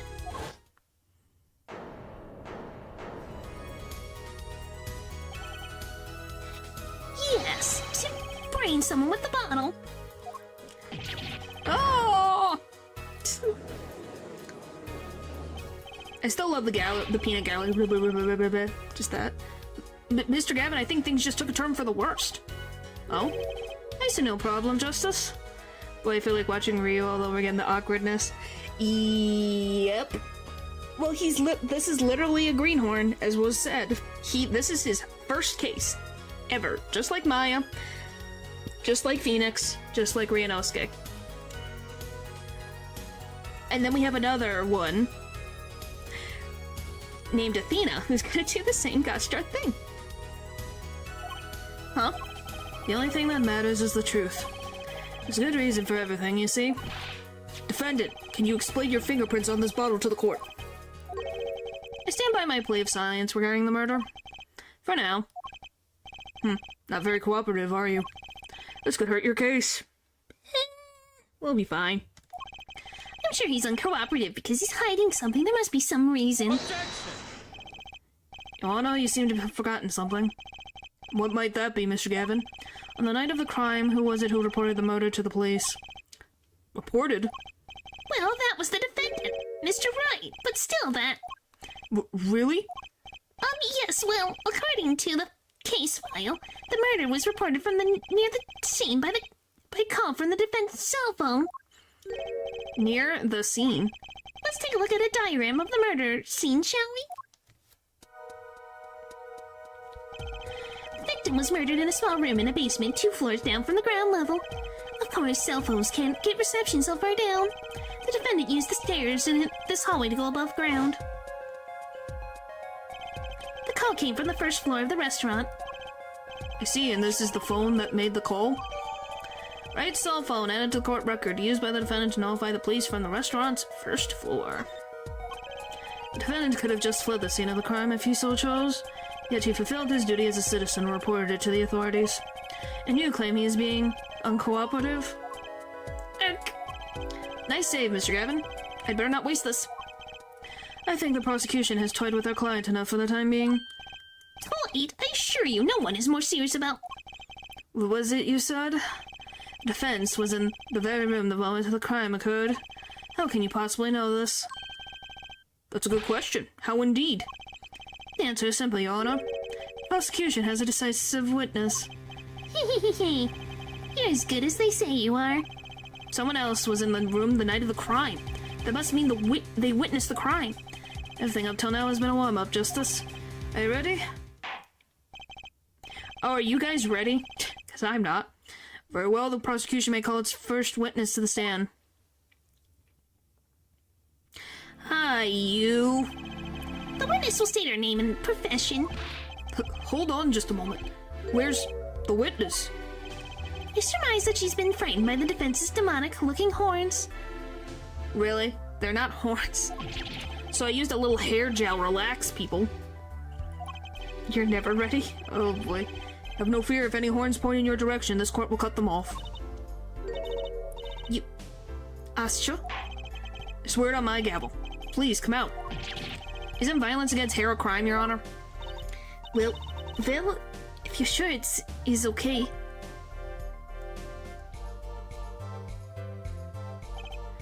Ahem. Now the prosecution. Wait a minute. Would the prosecution care to explain the witness's, paraphernalia? Yes. She's a professional, Your Honor. Those are merely the tools of her trade. And that would be... My name is Olga Oldi.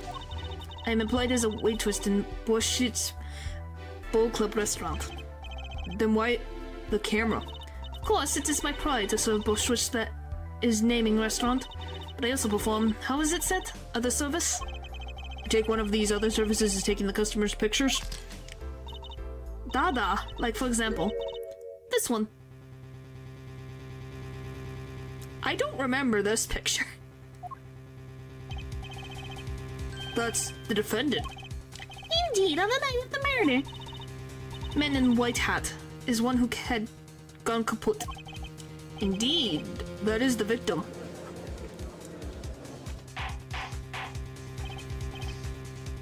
Order, order. This is quite a piece of evidence to casually drop in our laps. It's the same as I drop cold bowls of bushwheat on laps of customers at casually. Then the court will casually accept this new evidence. Olga's photo added to the court record. Now witness it. Where were you at the time of the murder? I was in room, the hideout as we call it. Excuse me, the hideout? It's room where famous gangster Ben Guy was arrested. And room where murder took place. What? You look about your surprise. It is lovely. I will post my courtroom door later for you. Data, photos will be numbered, and you will write which one you want a copy of. So there are 3 people in the room at the time of the crime.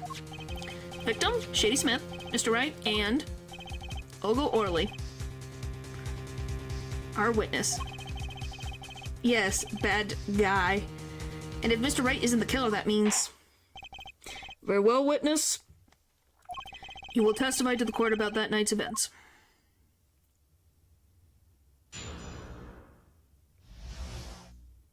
That fateful night. That night, customer asked me to deal cards for game. It was cold. Both players played with hats on, though. Victim, he played whole time with his hand on locket on his neck. Then, last hand is done, but something terrible has happened, though. That man flew at victim, and is strangling him to death. Incidentally, who won the game? Isn't it obvious? The winner was the victim, Mr. Smith. That's ridiculous. Because Mr. Wright can't lose. Justice? Maybe you can come up with a more legitimate objection. But he hadn't lost in 7 years. Take it from me, kid, it happens. I don't lose a case my first 7 years as a prosecutor either. Incidentally, I have some evidence here. Golly. Color! These are the poker chips as they lay the very moment of the crime.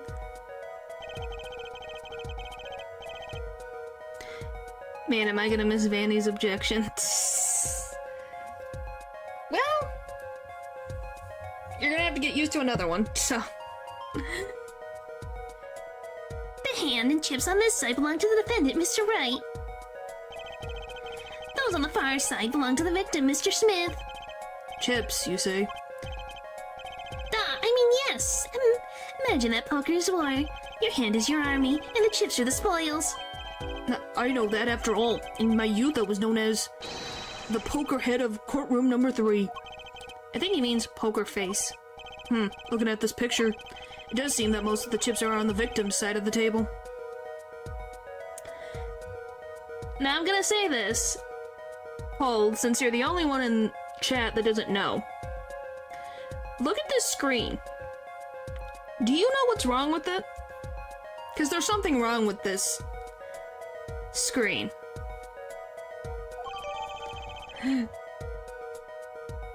Victim and defendant's chips when crime took place. Very well, the defense may cross-examine the witness. Not really the bottle. It's more of... It's something that will come up in the case a little later.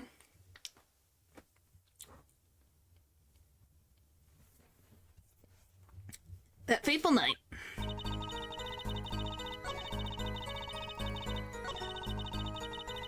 Oh,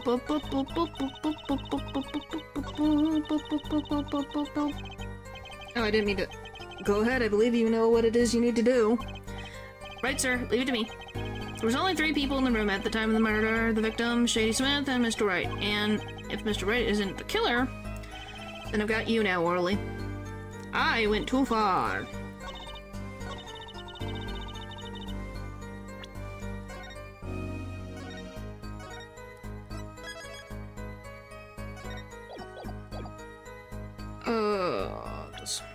I mean, it is weird that the bottle is on the other side when it's his favorite drink. Yeah.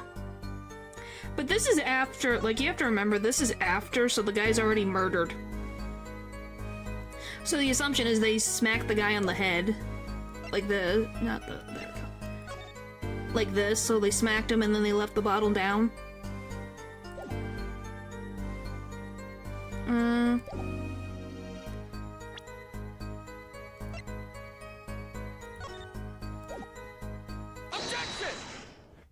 There you go. Oh really? Strangled, you say? That's odd. Normal customer only choke on biscuits. No, I mean this report shows that the victim died of a blow to the head. Miss Orley, really now? Did you witness the crime?